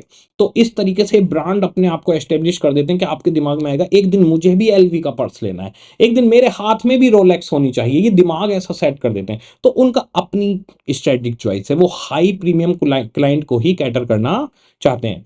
तो सबसे पहले हम इन्वायरमेंट को समझेंगे, एनालिसिस करेंगे, भाई बाहर की क्या स्थिति है, हमारी कंपनी वहां पे कैसे सर्वाइव करेगी, बिजनेस कैसे सर्वाइव करेगा।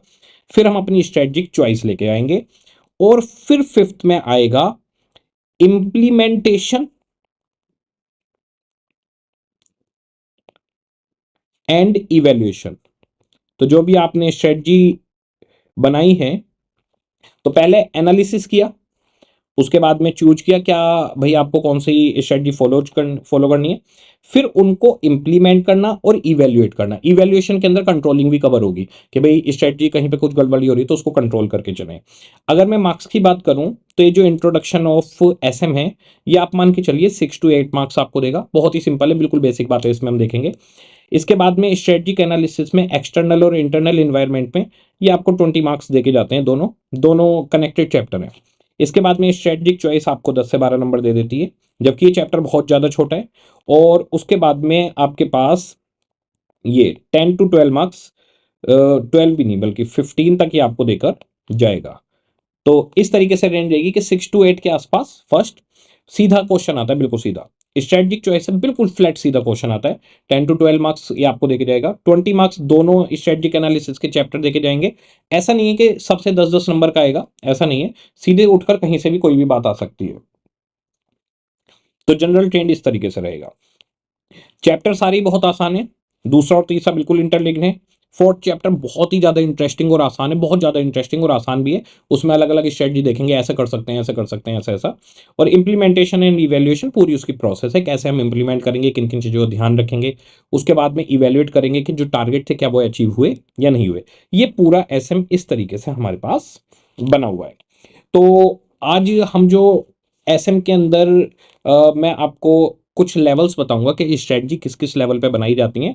उसके लिए हमें एक बिजनेस का डिजाइन समझना होगा कि एक कंपनी के अंदर किस तरीके से टॉप लेवल बैठता है, उससे नीचे लेवल और उसके नीचे लेवल। देखिएगा, आप लोग लिखेंगे नहीं है, कुछ भी लिखने वाला नहीं है, सिर्फ समझने वाला है। जब हम पढ़ेंगे तो आपको बात समझ में आ जाएगी। हमारे पास बिजनेस के अंदर सबसे ऊपर रहता है कॉर्पोरेट लेवल। कॉर्पोरेट लेवल में यहां पर आपके पास एक तो बोर्ड बैठेगा, बोर्ड ऑफ डायरेक्टर्स, सीईओ बैठेगा और जो सीनियर एग्जीक्यूटिव हैं वो बैठेंगे यहां पर, ठीक है। इसके बाद में कुछ बिजनेस होते हैं छोटे, पहले मैं आपको बताऊंगा छोटू बिजनेस।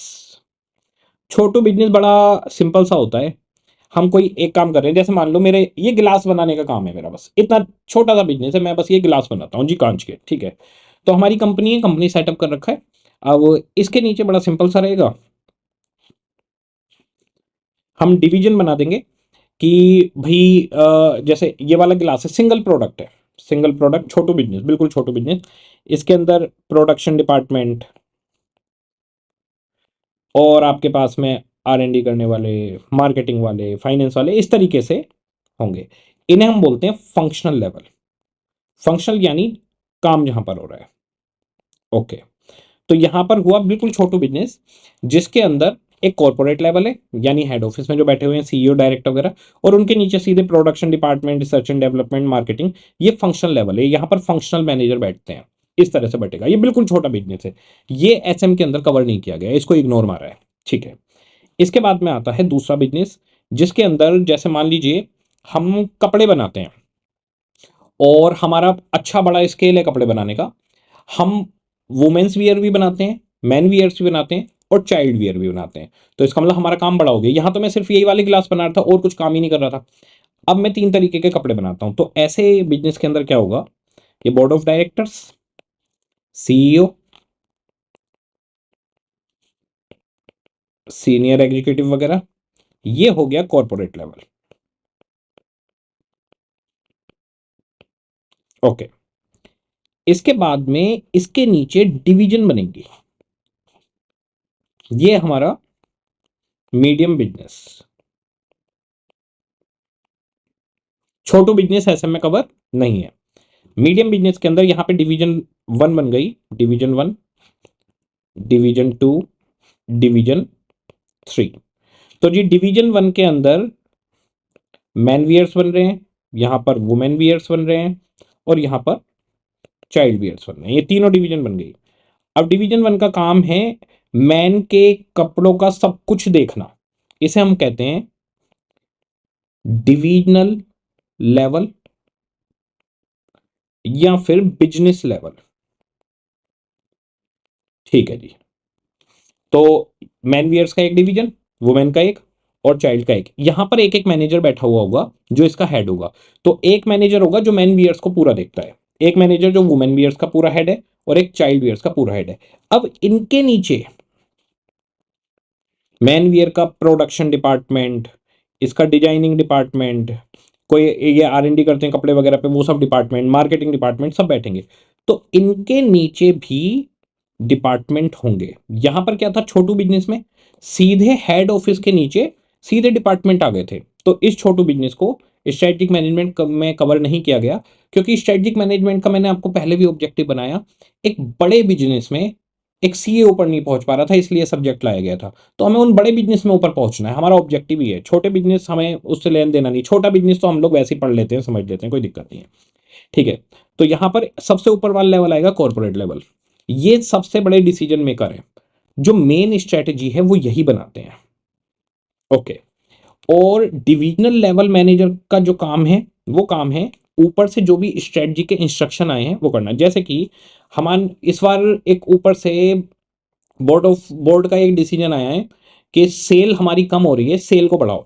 तो इन तीनों डिवीजन के ऊपर प्रेशर आ जाएगा कि हमारी सेल बढ़नी चाहिए। अब सेल बढ़ाने के लिए जो मैन वियर्स का डिजाइन है वो चेंज करना है, तो उसका डिसीजन कौन लेगा, वो डिविजनल मैनेजर लेगा।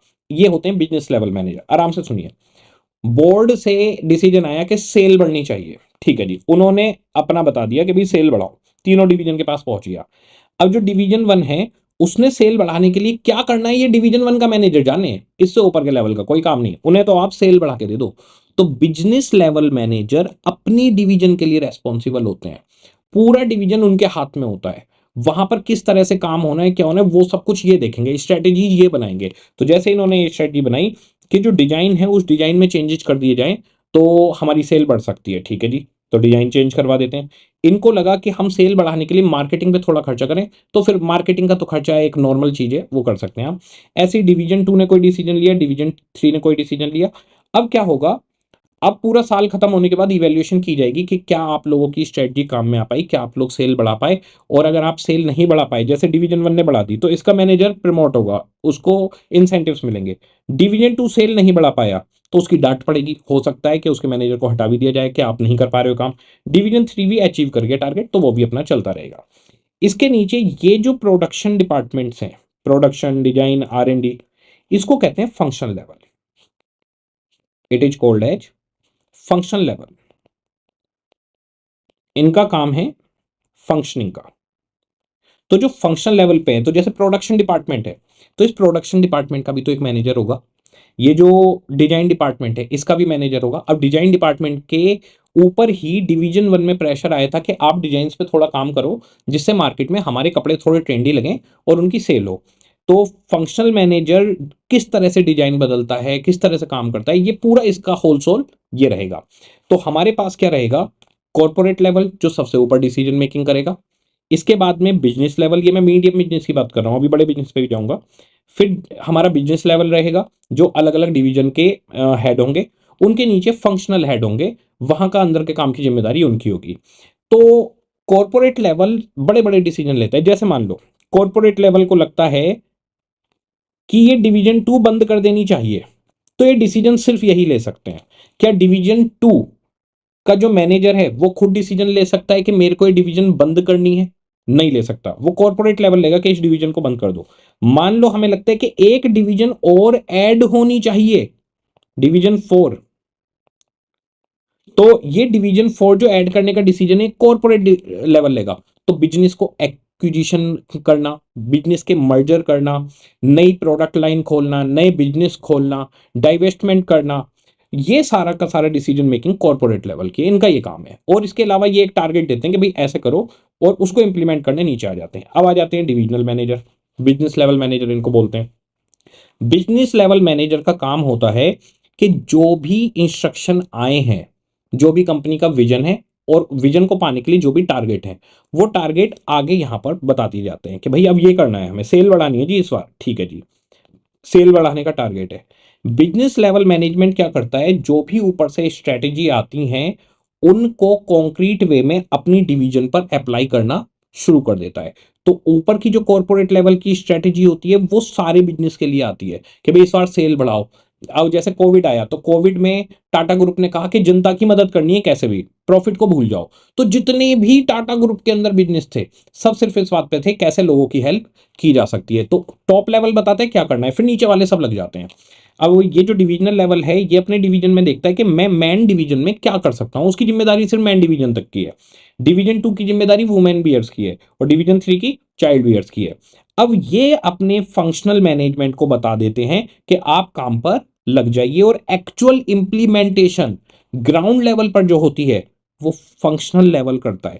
तो फंक्शनल लेवल देखने में बड़ा छोटा सा लगता है कि अरे ये तो प्रोडक्शन कर रहे हैं, अरे ये तो डिजाइन का काम है, इनका तो R&D डिपार्टमेंट, इनके छोटे डिपार्टमेंट है, तो ये दिखने में लगते हैं छोटे हैं, पर ये बहुत ही ज्यादा इंपॉर्टेंट है। ये ग्राउंड लेवल पे काम करते हैं। आपको पता है, जो डिजाइन बदलने की बात हुई थी कि मैन डिजाइन पे अगर काम किया जाए तो हो सकता है, वो किसने बताया होगा?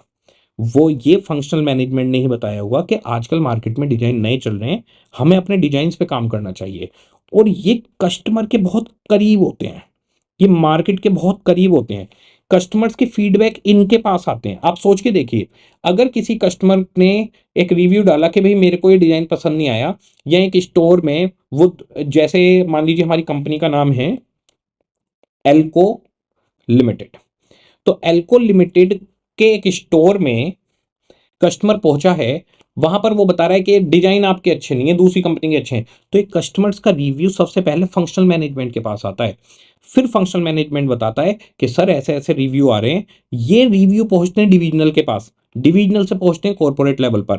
इवन ये जो फंक्शनल लेवल वाले हैं, ये कई बार सजेस्ट भी करते हैं कि मार्केट में अगर हम ये चीज करें तो हो जाएगा। जैसे कि एक शोरूम है, शोरूम पर स्कूटर बिक रहे हैं, ठीक है जी, बजाज स्कूटर इसका नाम है।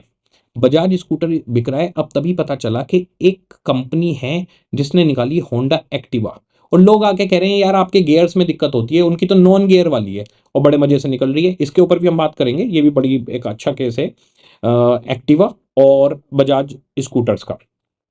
तो हमारे पास अब बताइए, वहां पे शोरूम पे बताया कि भाई वहां पर तो गियर वाली आ रही है, सीधे सीधे चल जाती, कस्टमर से तो बता के जाएंगे। अब बजाज वालों को कहा गया कि भाई स्कूटर नहीं चलेगा, गियर वाली चलेगी, उन्होंने ध्यान नहीं दिया। कुछ ही दिनों के बाद बजाज स्कूटर, बजाज चेतक जो फेमस था हमारा बजाज, वो बंद हो गया क्योंकि ध्यान नहीं दिया।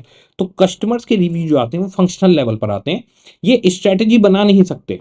फंक्शनल लेवल का काम स्ट्रेटेजी बनाना नहीं है, फंक्शनल लेवल का काम कॉर्पोरेट लेवल और बिजनेस लेवल की स्ट्रेटजीज को इंप्लीमेंट करना है ग्राउंड लेवल पर। तो इनका काम इंप्लीमेंटेशन है, पर ये सजेशन भी देते हैं, इनका सजेशन बहुत काम करता है, इनको हमेशा सुनना चाहिए।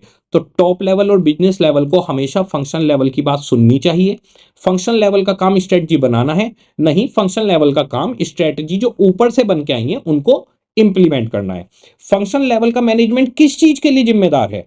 फंक्शनल लेवल का मैनेजमेंट सिर्फ अपने डिपार्टमेंट के लिए जिम्मेदार है, यानी प्रोडक्शन डिपार्टमेंट का मैनेजर सिर्फ इस बात के लिए जिम्मेदार है कि प्रोडक्शन ठीक हो, टाइम से हो, कॉस्ट इफेक्टिव हो।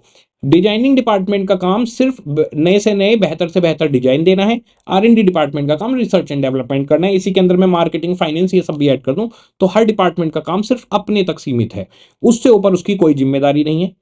डिविजनल लेवल या बिजनेस लेवल मैनेजर अपने पूरे डिवीजन और नीचे के फंक्शनल के लिए जिम्मेदार है कि आप इनसे काम नहीं करवा पा रहे। मैनेजमेंट का मतलब होता है खुद काम को दूसरों से करवाना आना, यानी एक मैनेजर का एक सबसे बड़ा स्किल होता है कि वो दूसरों से काम करवा पाए जिस तरह से वो चाहता था, जिससे कि उसके जो भी ऑब्जेक्टिव्स थे वो फुलफिल हो पाए। तो मैनेजमेंट का रूल कहता है कि खुद काम नहीं करना और लोगों से करवाना है, लेकिन जो टारगेट है वो अचीव हो इस तरह से करवाना है। तो हमारे पास डिवीजन लेवल का जो मैनेजमेंट है वो पूरे डिवीजन के लिए रेस्पॉन्सिबल है, और ये जो हमारे कॉर्पोरेट लेवल हैं ये पूरे के पूरे बिजनेस के लिए रेस्पॉन्सिबल है।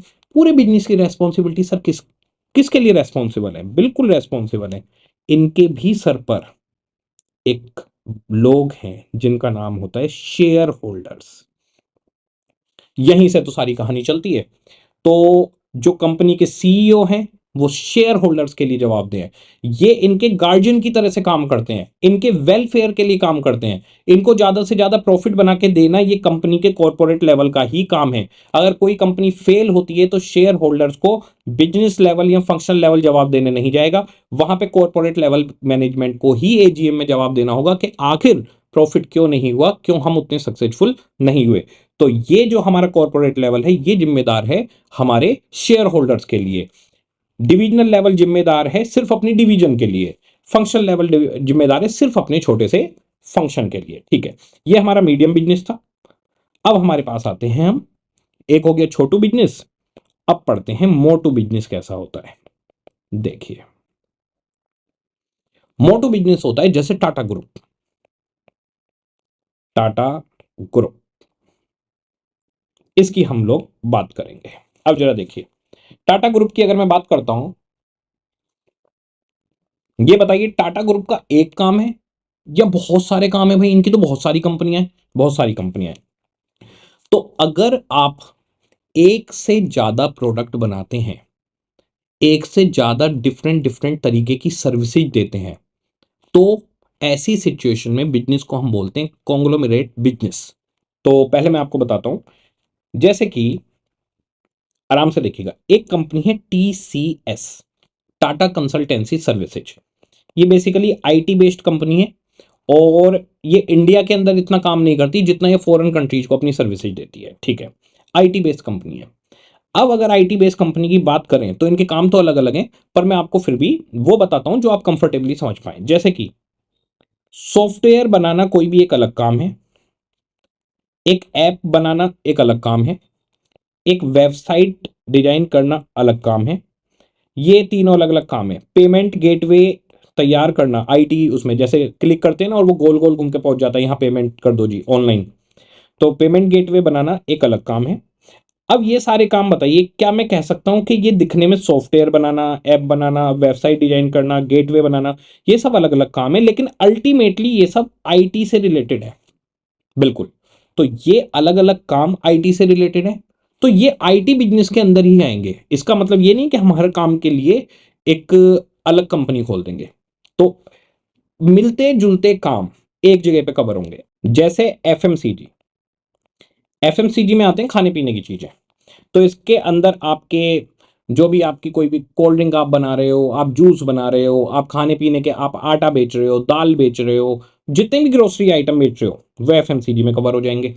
हेल्थ केयर, हेल्थ केयर में जितनी भी दवाइयां हैं, हर चीज की दवाई यहां पर कवर हो जाएगी। ठीक है, तो अगर आप मेरी लाइन को ध्यान से सुनना, अगर आप एक बहुत बड़ा ग्रुप हो तो आपके अलग अलग टाइप के बिजनेस होते हैं। तो मैं यहां पर पहले टाटा ग्रुप में बात कर रहा हूं कॉरपोरेट लेवल की। लिखना आपको कुछ भी नहीं है, सिर्फ समझने वाली चीजें हैं सारी।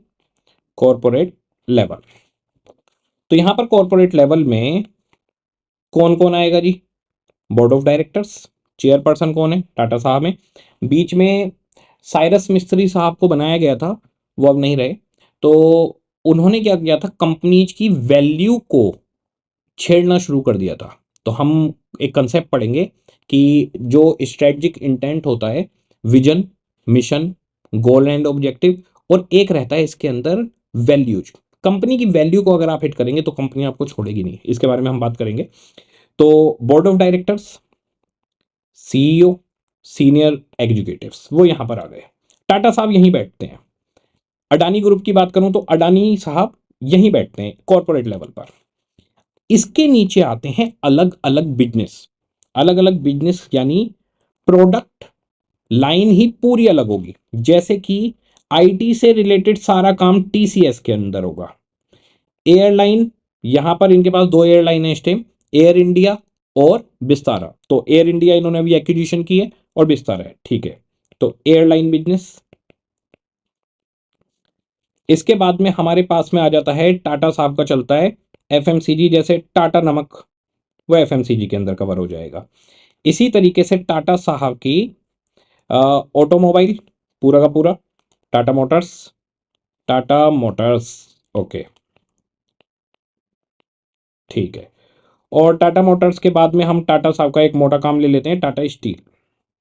और बहुत सारे काम हैं, ये हम समझने के लिए ऐसे ले रहे हैं। अब मुझे यहां पर बताइए कि क्या आपको ऐसा देख के नहीं लग रहा कि इनमें से किसी काम का किसी से कोई लेना देना ही नहीं है?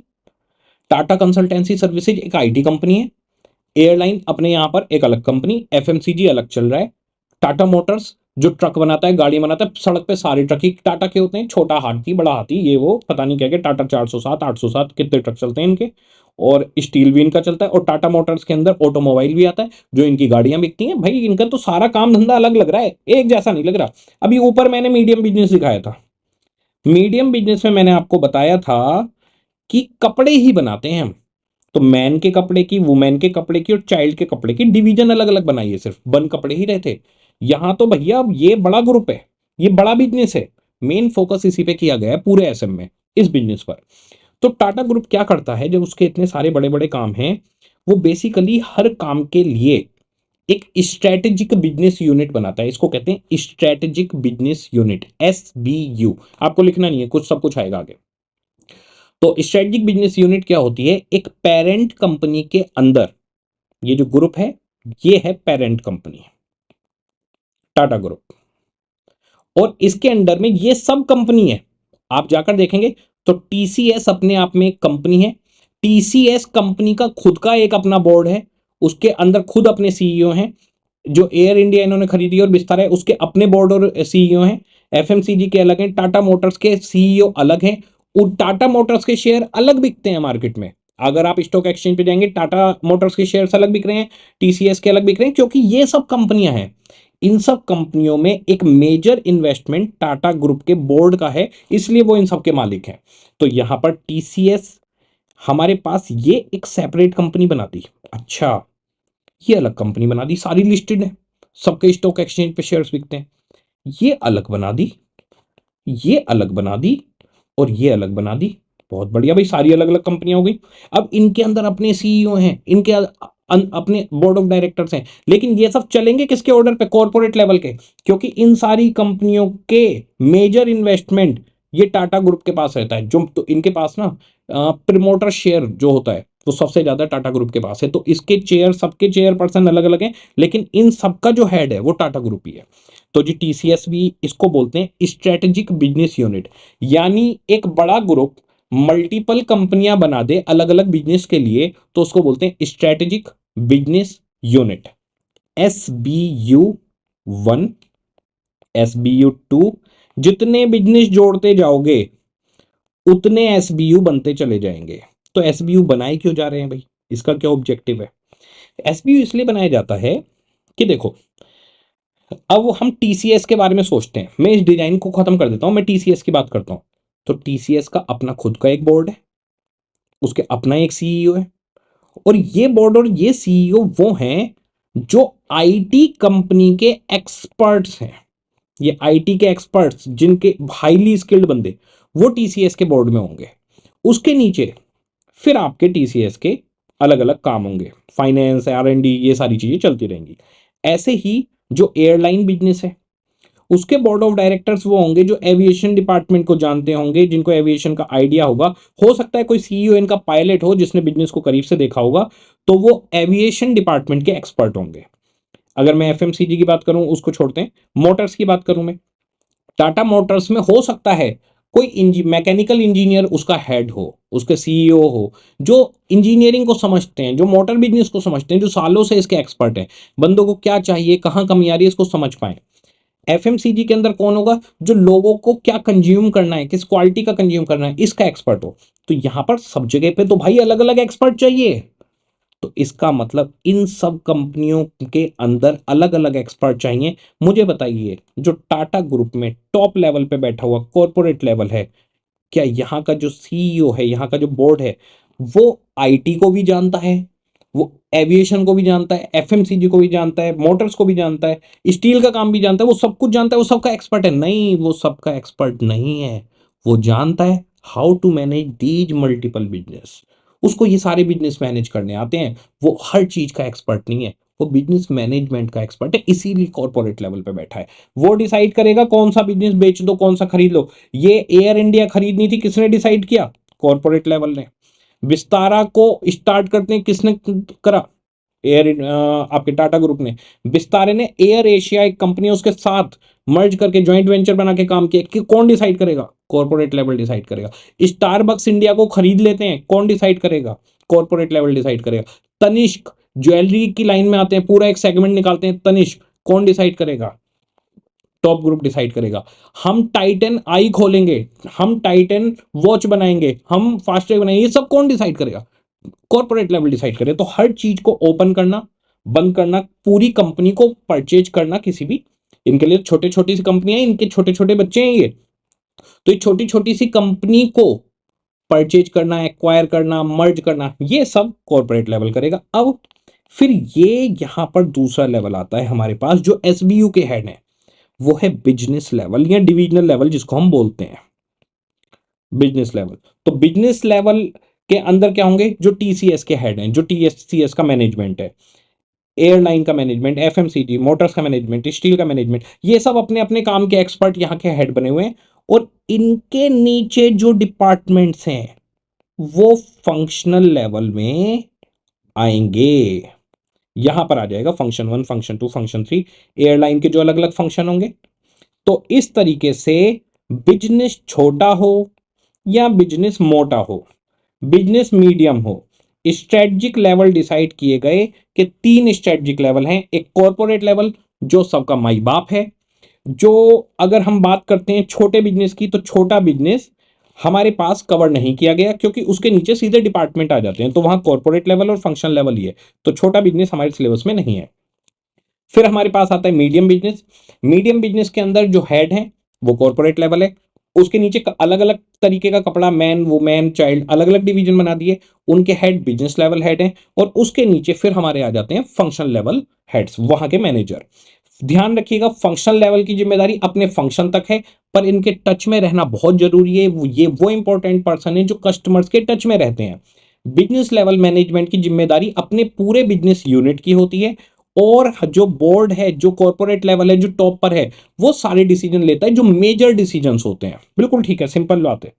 अब हम आते हैं जो बड़ा मोटा बिजनेस है, इस मोटे बिजनेस की बातचीत आपको खूब मिलेगी।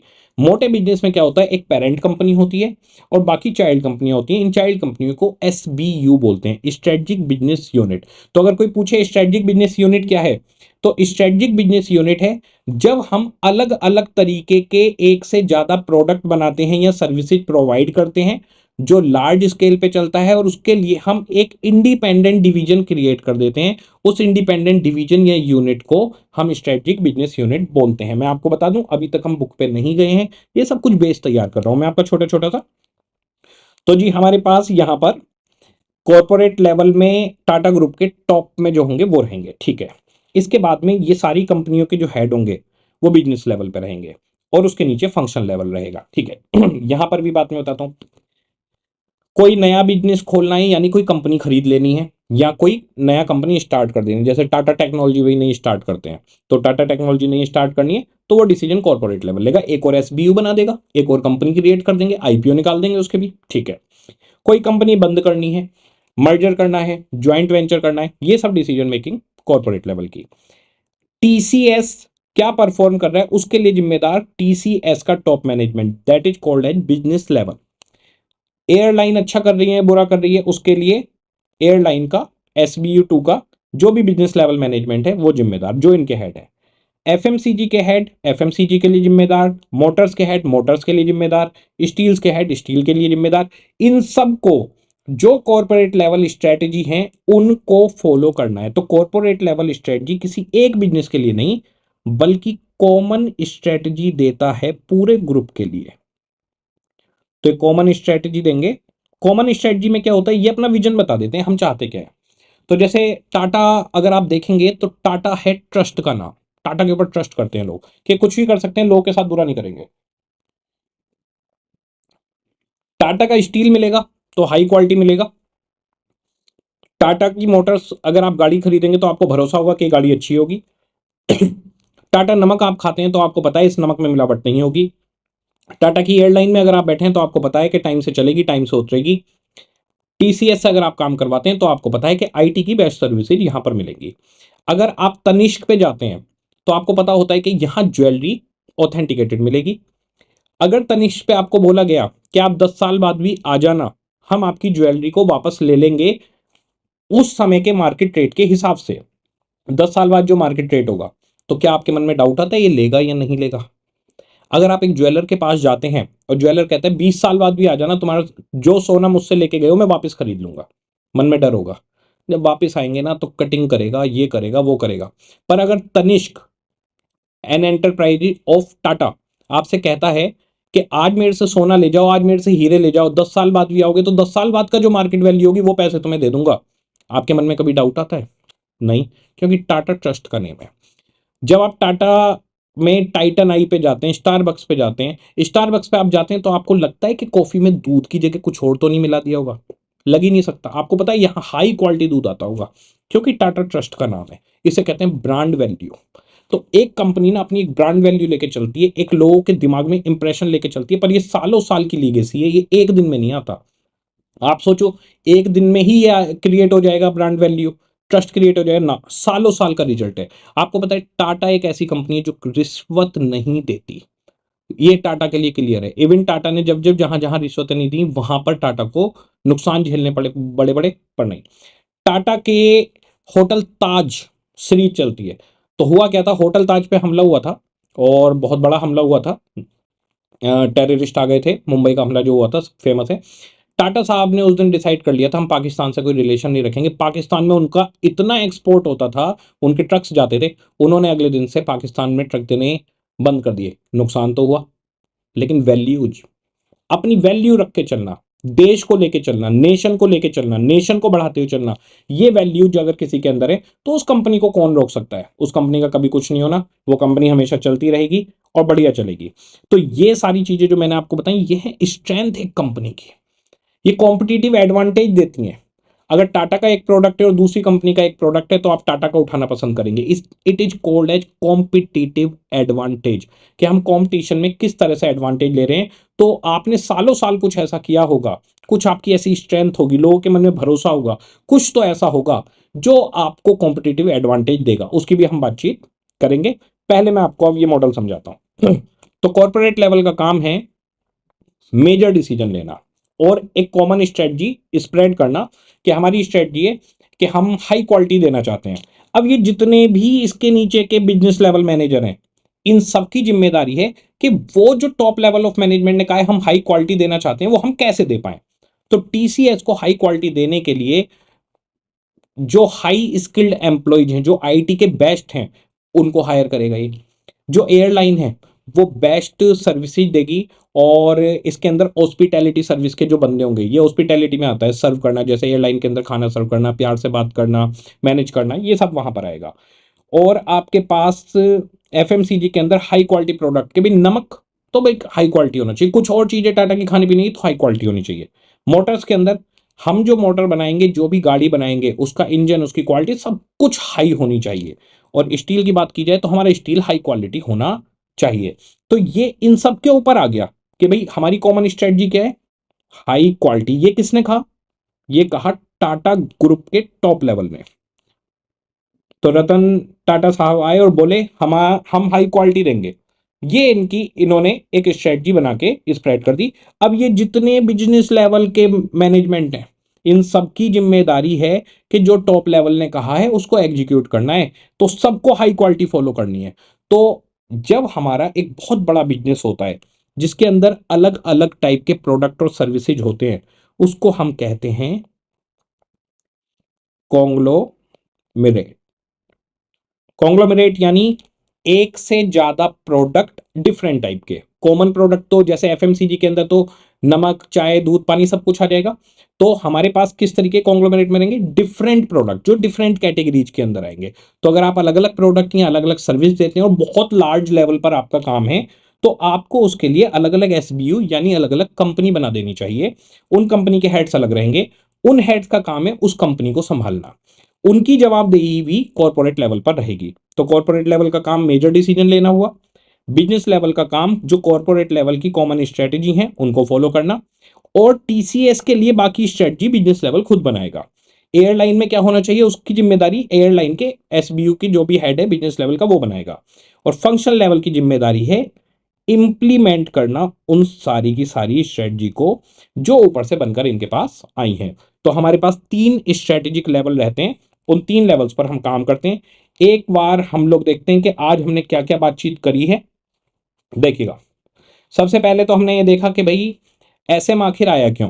एसएम इसलिए आया क्योंकि हर जगह पर सीए इन्वॉल्व थे, लेकिन उनको बिजनेस के बारे में इतना नहीं पता था, तो ऊपर की रेंज में नहीं पहुंच पा रहे थे। तो इस पेपर को इनकॉर्पोरेट किया गया कि बिजनेस की भी समझ हम देंगे कि किस तरीके से मैनेजमेंट सोचता है और किस तरह से स्ट्रेटजी बनाई जाती है और बिजनेस को किस तरह से चलाया जाता है। ठीक है, उसके बाद हमारे पास टोटल 5 चैप्टर हैं। उस 5 चैप्टर के अंदर सबसे पहले अंत के अंदर तो इंट्रोडक्शन चलेगा, नॉर्मल है बहुत। फिर हम एक्सटर्नल और इंटरनल इन्वायरमेंट को समझेंगे एनालिसिस के अंदर।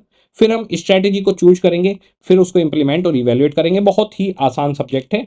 फिर हमने अलग अलग टाइप के बिजनेस देखे कि भाई छोटू बिजनेस, और आपके पास मीडियम बिजनेस और मोटो बिजनेस। मेन मोटो बिजनेस पे ध्यान रखना है, इसी के ऊपर फोकस रखेंगे। मोटो बिजनेस कहते हैं कि एक पेरेंट कंपनी होगी जो छोटी छोटी हर प्रोडक्ट और सर्विस के लिए कंपनी बना देगी। उन सारी कंपनियों की जिम्मेदारी बिजनेस लेवल की रहेगी, और उसके बाद फंक्शनल लेवल इन सबको इंप्लीमेंट करेगा। तो यहां तक हमें कंसेप्ट समझ में आ गए, पूरा हमने देख लिया। अब हमारे पास बुक के अंदर हम जो कंसेप्ट से रिलेटेड टॉपिक होंगे वो देखेंगे। मैक्सिमम जितनी मैं रीडिंग आपके साथ कर सकता हूँ और समझा सकता हूँ वो साथ के साथ लेकर चलूंगा, क्योंकि घर पर अगर आप जाकर खुद से पढ़ते हैं तो कई बार कुछ चीज़ों की तो इंटरप्रिटेशन ही नहीं आ पाती कि भाई कहना क्या चाहता है। कंसेप्ट क्लियर होता है पर कुछ स्टडी मेट में ऐसी लाइंस होती हैं जो कंफ्यूज करती हैं। तो हम सारा का सारा रीड करते हुए चलेंगे, मैं आपको पूरा का पूरा बताता हुआ चलूंगा साथ में दूसरा फायदा ये होगा, अगर हम साथ में रीड कर रहे हैं, क्लास के बाद आपको एक बार और रीडिंग करनी है तो आपके अंदर कॉन्फिडेंस रहेगा कि हाँ हम एक बार तो पढ़ चुके हैं, सर ने सारी चीज समझा दी है, अब एक बार हम रीड कर लेते हैं। और नंबर एग्जाम में किस चीज के मिलने हैं, नंबर बच्चों इसे लिखने के ही मिलने हैं। तो इस चीज पर हमारा खासा ध्यान रहेगा कि कंसेप्ट के साथ में एक एक टर्म समझना, एक एक लाइन समझना बेहतर रहेगा। आराम से पढ़ते हैं। Strategic level in organization. तो स्ट्रेटजिक लेवल 3 रहेंगे, कॉर्पोरेट, बिजनेस एंड फंक्शनल। देखते हैं, a typical large organization, large बड़े ऑर्गेनाइजेशन की यानी मोटो बिजनेस की बात हो रही है, is a multi divisional organization that competes in several different business. It has separate self contained division to manage each of this these business. तो हर बिजनेस के लिए अलग अलग डिवीजन बना दी गई। For example, Patanjali has health care, FMCG, organic food, medicinal oil and herbs and various different business. तो अलग अलग बिजनेस के लिए, हेल्थ केयर के लिए अलग एसबीयू बना दो, एफएमसीजी के लिए अलग, और ऑर्गेनिक फूड के लिए अलग, ऐसे एसबीयू अलग अलग बना दो। उनके हेड बिजनेस लेवल होंगे, वो उनको संभालेंगे। It has separate division which work within themselves to sustain each of these business. तो हर किसी की सेपरेट डिवीजन होगी, अपनी अपनी डिवीजन देख लो भैया। डिवीजन देखना बिजनेस लेवल का काम है।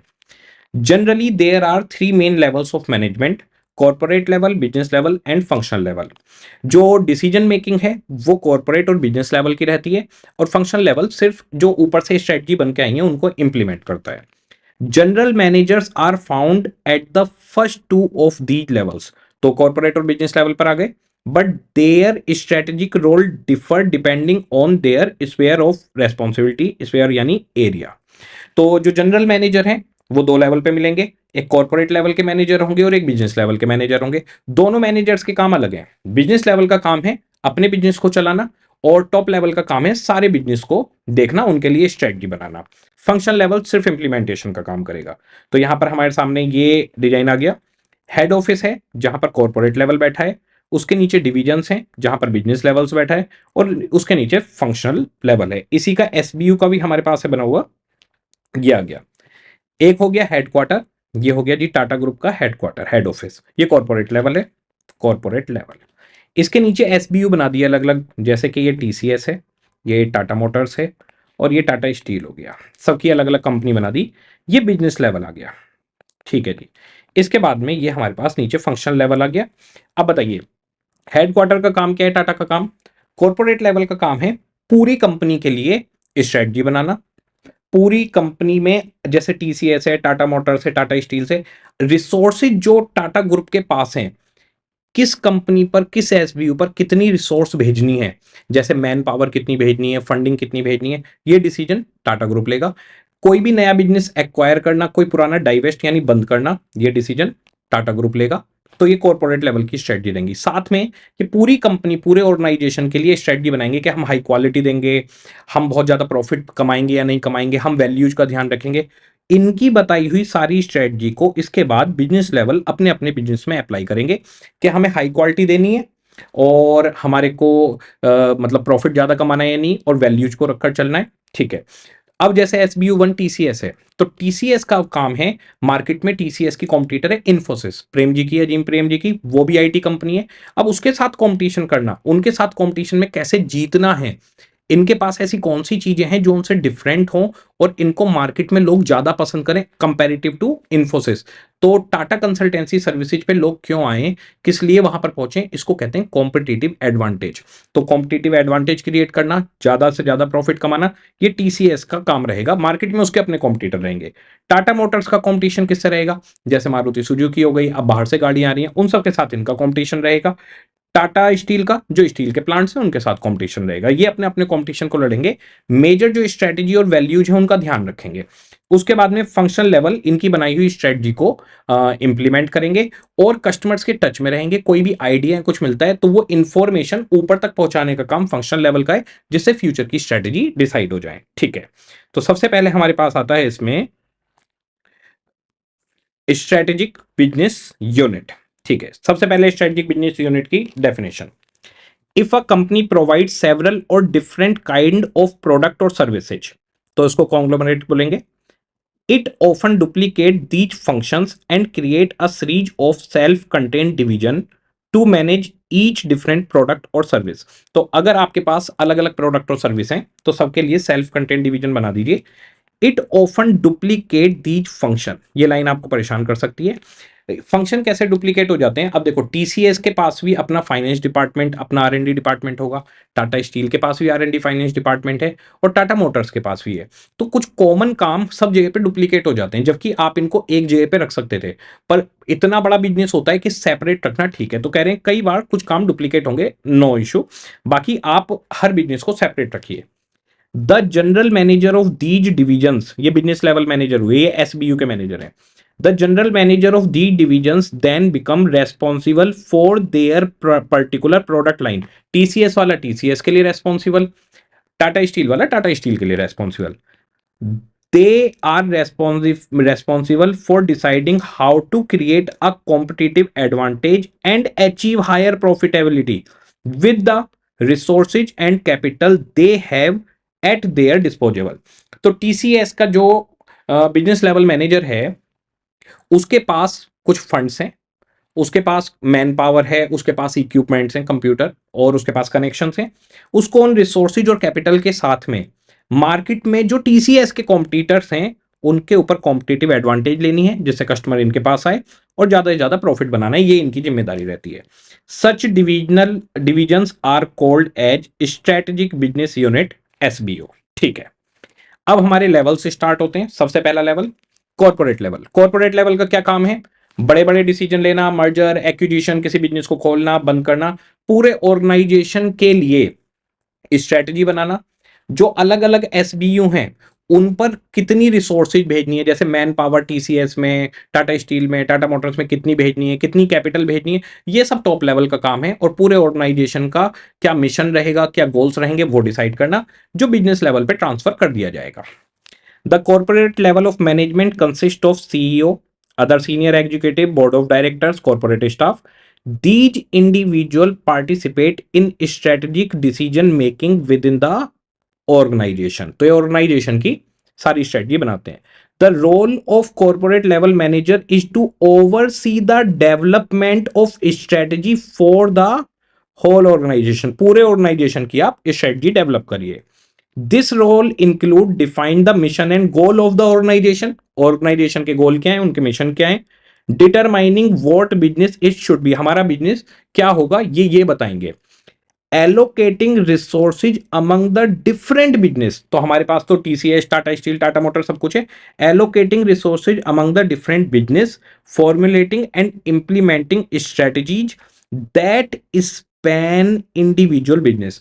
तो ये सारी की सारी रिसोर्सेज एलोकेट करेंगे, फंड्स बताएंगे, ये स्ट्रेटजी बनाएंगे पूरे ऑर्गेनाइजेशन की, जो उन सब बिजनेस पर फैला दी जाएगी। स्पैम यानी उन पर फैलाना, उन पर पहुंचाना।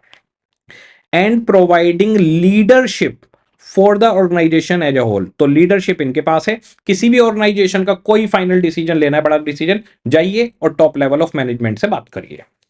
Besides overseeing resource allocation and managing the divestment and acquisition process, तो divestment और acquisition के अलावा corporate level manager provide a link between the people who oversee the strategic development of a firm and those who own it। तो जो share holders हैं और जो managers हैं, इनके बीच का लिंक कॉर्पोरेट लेवल पर ही है। तो कॉर्पोरेट लेवल का ही मैनेजमेंट शेयर होल्डर्स के साथ इंटरेक्ट करता है। Corporate level manager and particularly the CEO can be viewed as the guardian of shareholders welfare. It is their responsibility to ensure that the corporate and business strategy of the company are consistent with maximizing shareholders' wealth. If they are not, then ultimately the CEO is likely to be held accountable by the shareholder।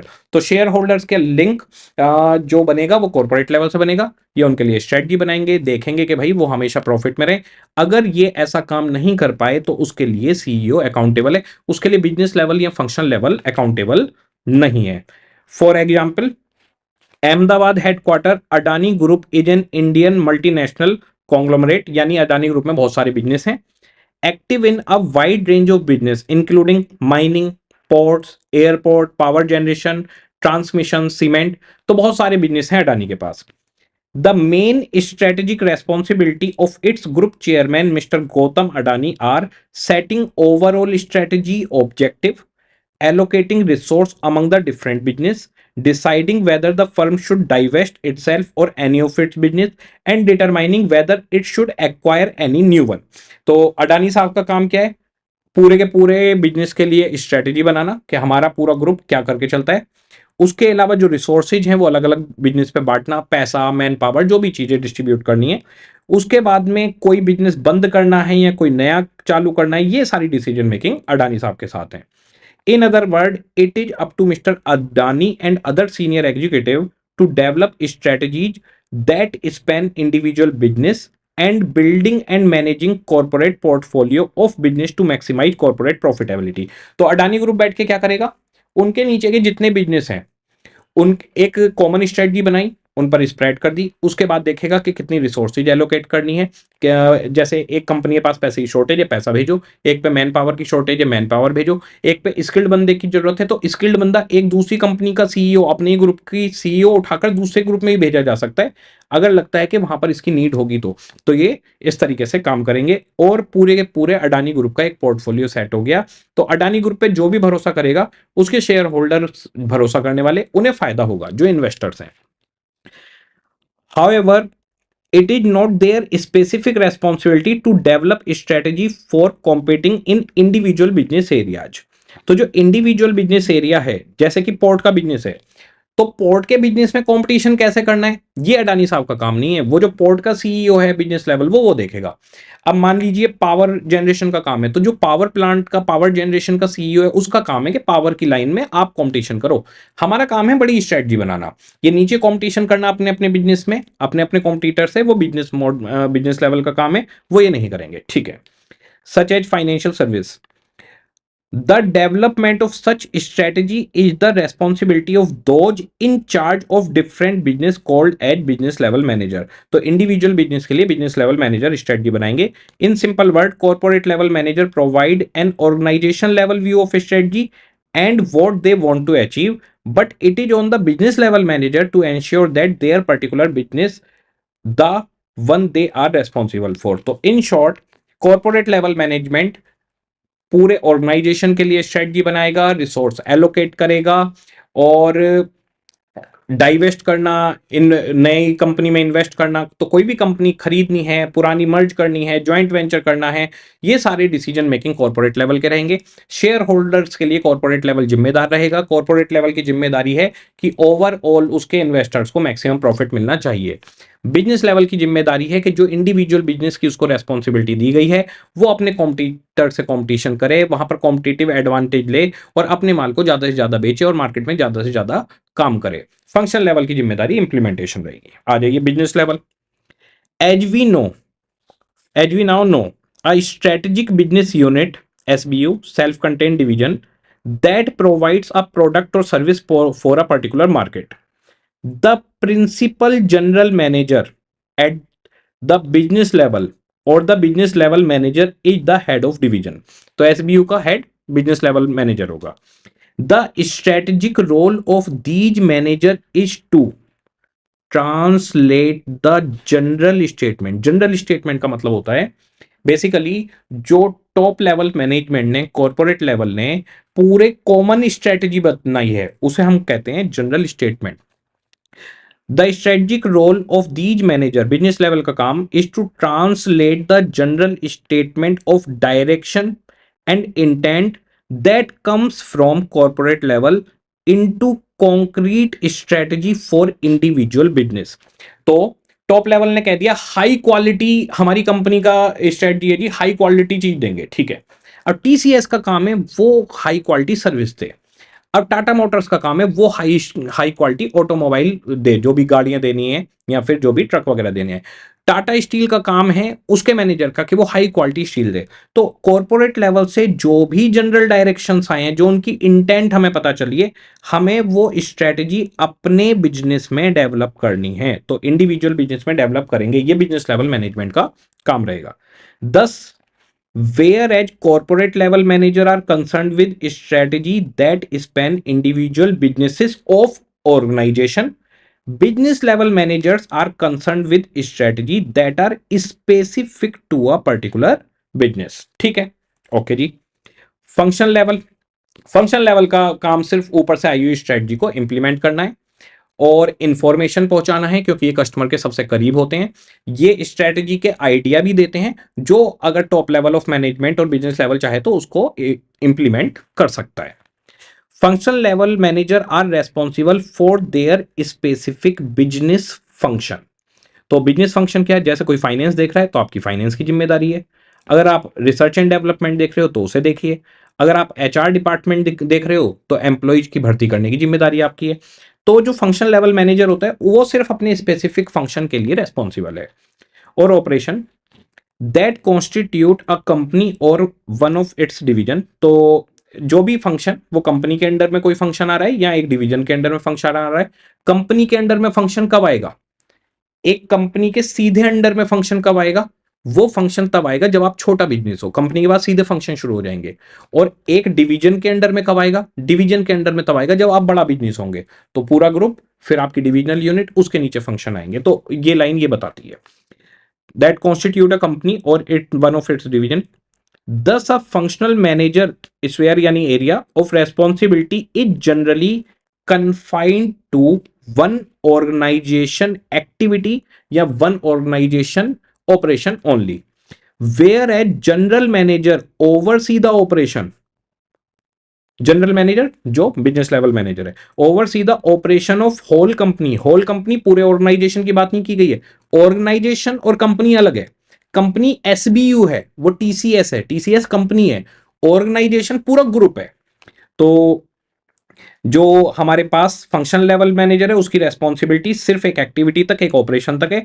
Where as general manager, यहां पर बात की जा रही है business level manager की, oversee the operation of whole company और division, वो पूरी कंपनी और डिवीजन को देखता है। Although they are not responsible for overall performance of the organisation, functional manager nevertheless have a major strategic role. तो functional level manager बहुत छोटे से काम के लिए रेस्पॉन्सिबल है, फिर भी उनका रोल मेजर है।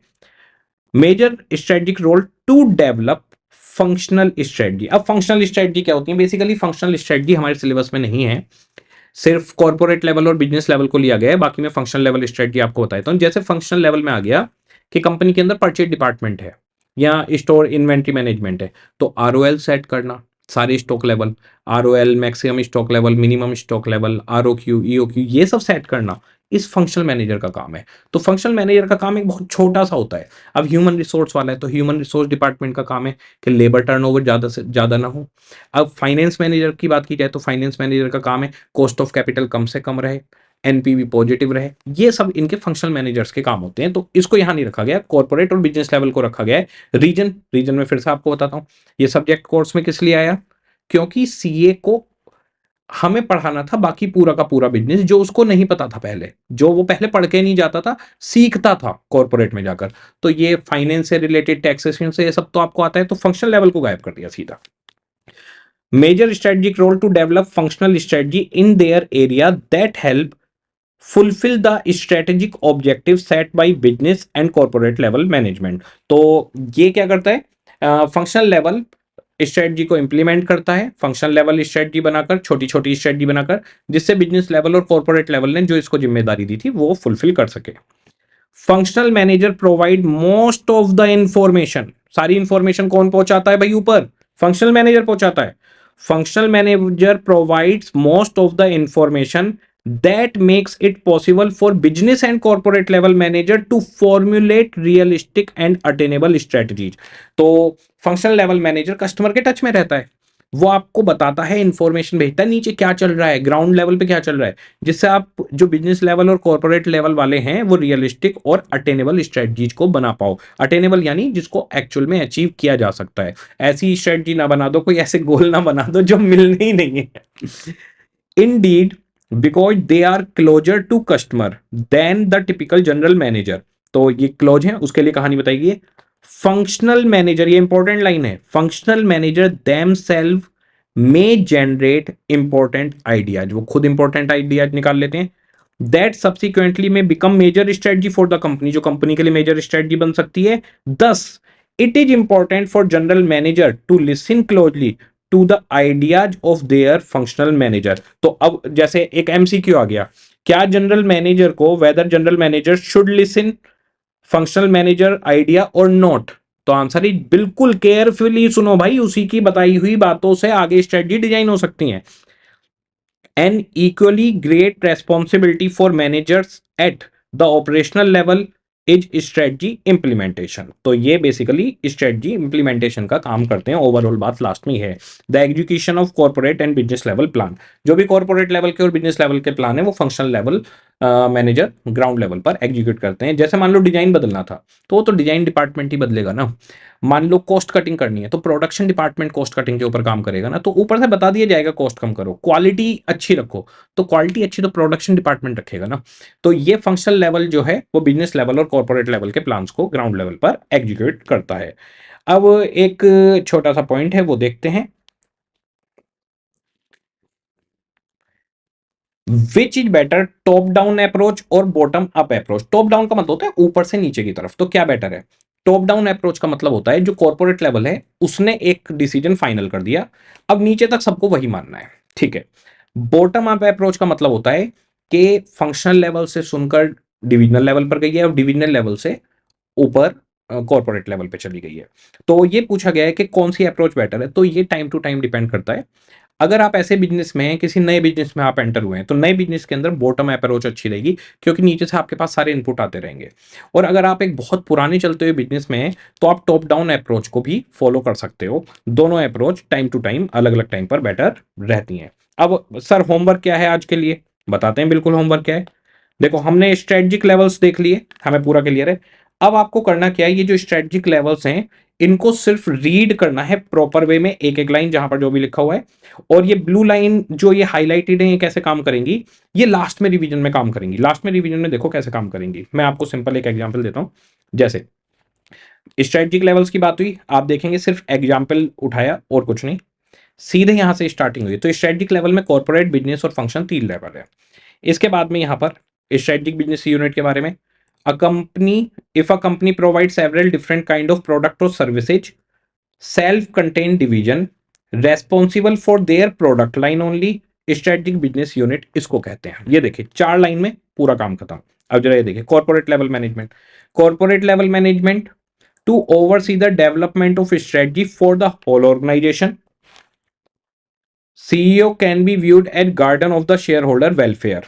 उसके बाद में एग्जाम्पल में यहां पर आ गया, इतनी लाइनों से आपको पूरी की पूरी कहानी याद आ जाएगी। इसके बाद में यहां पर ये देखिए, it is not the responsibility to develop strategy for competing in the individual area, corporate level manager provides an organization level view of strategy and what they want to achieve। Business level के अंदर blue आ गया। इस तरीके से जब आप last में revision करेंगे ना, तो ये जो हाईलाइटेड पॉइंट है ये आपके एक एक पेज को एक एक मिनट में पूरा रिवाइज करवा देंगे। बहरहाल आज का होमवर्क बिल्कुल क्लियर है कि आपको strategic level in organisation read करके आने, कल हम इसे कंटिन्यू करेंगे। ओके जी, सभी को टाटा बाय बाय।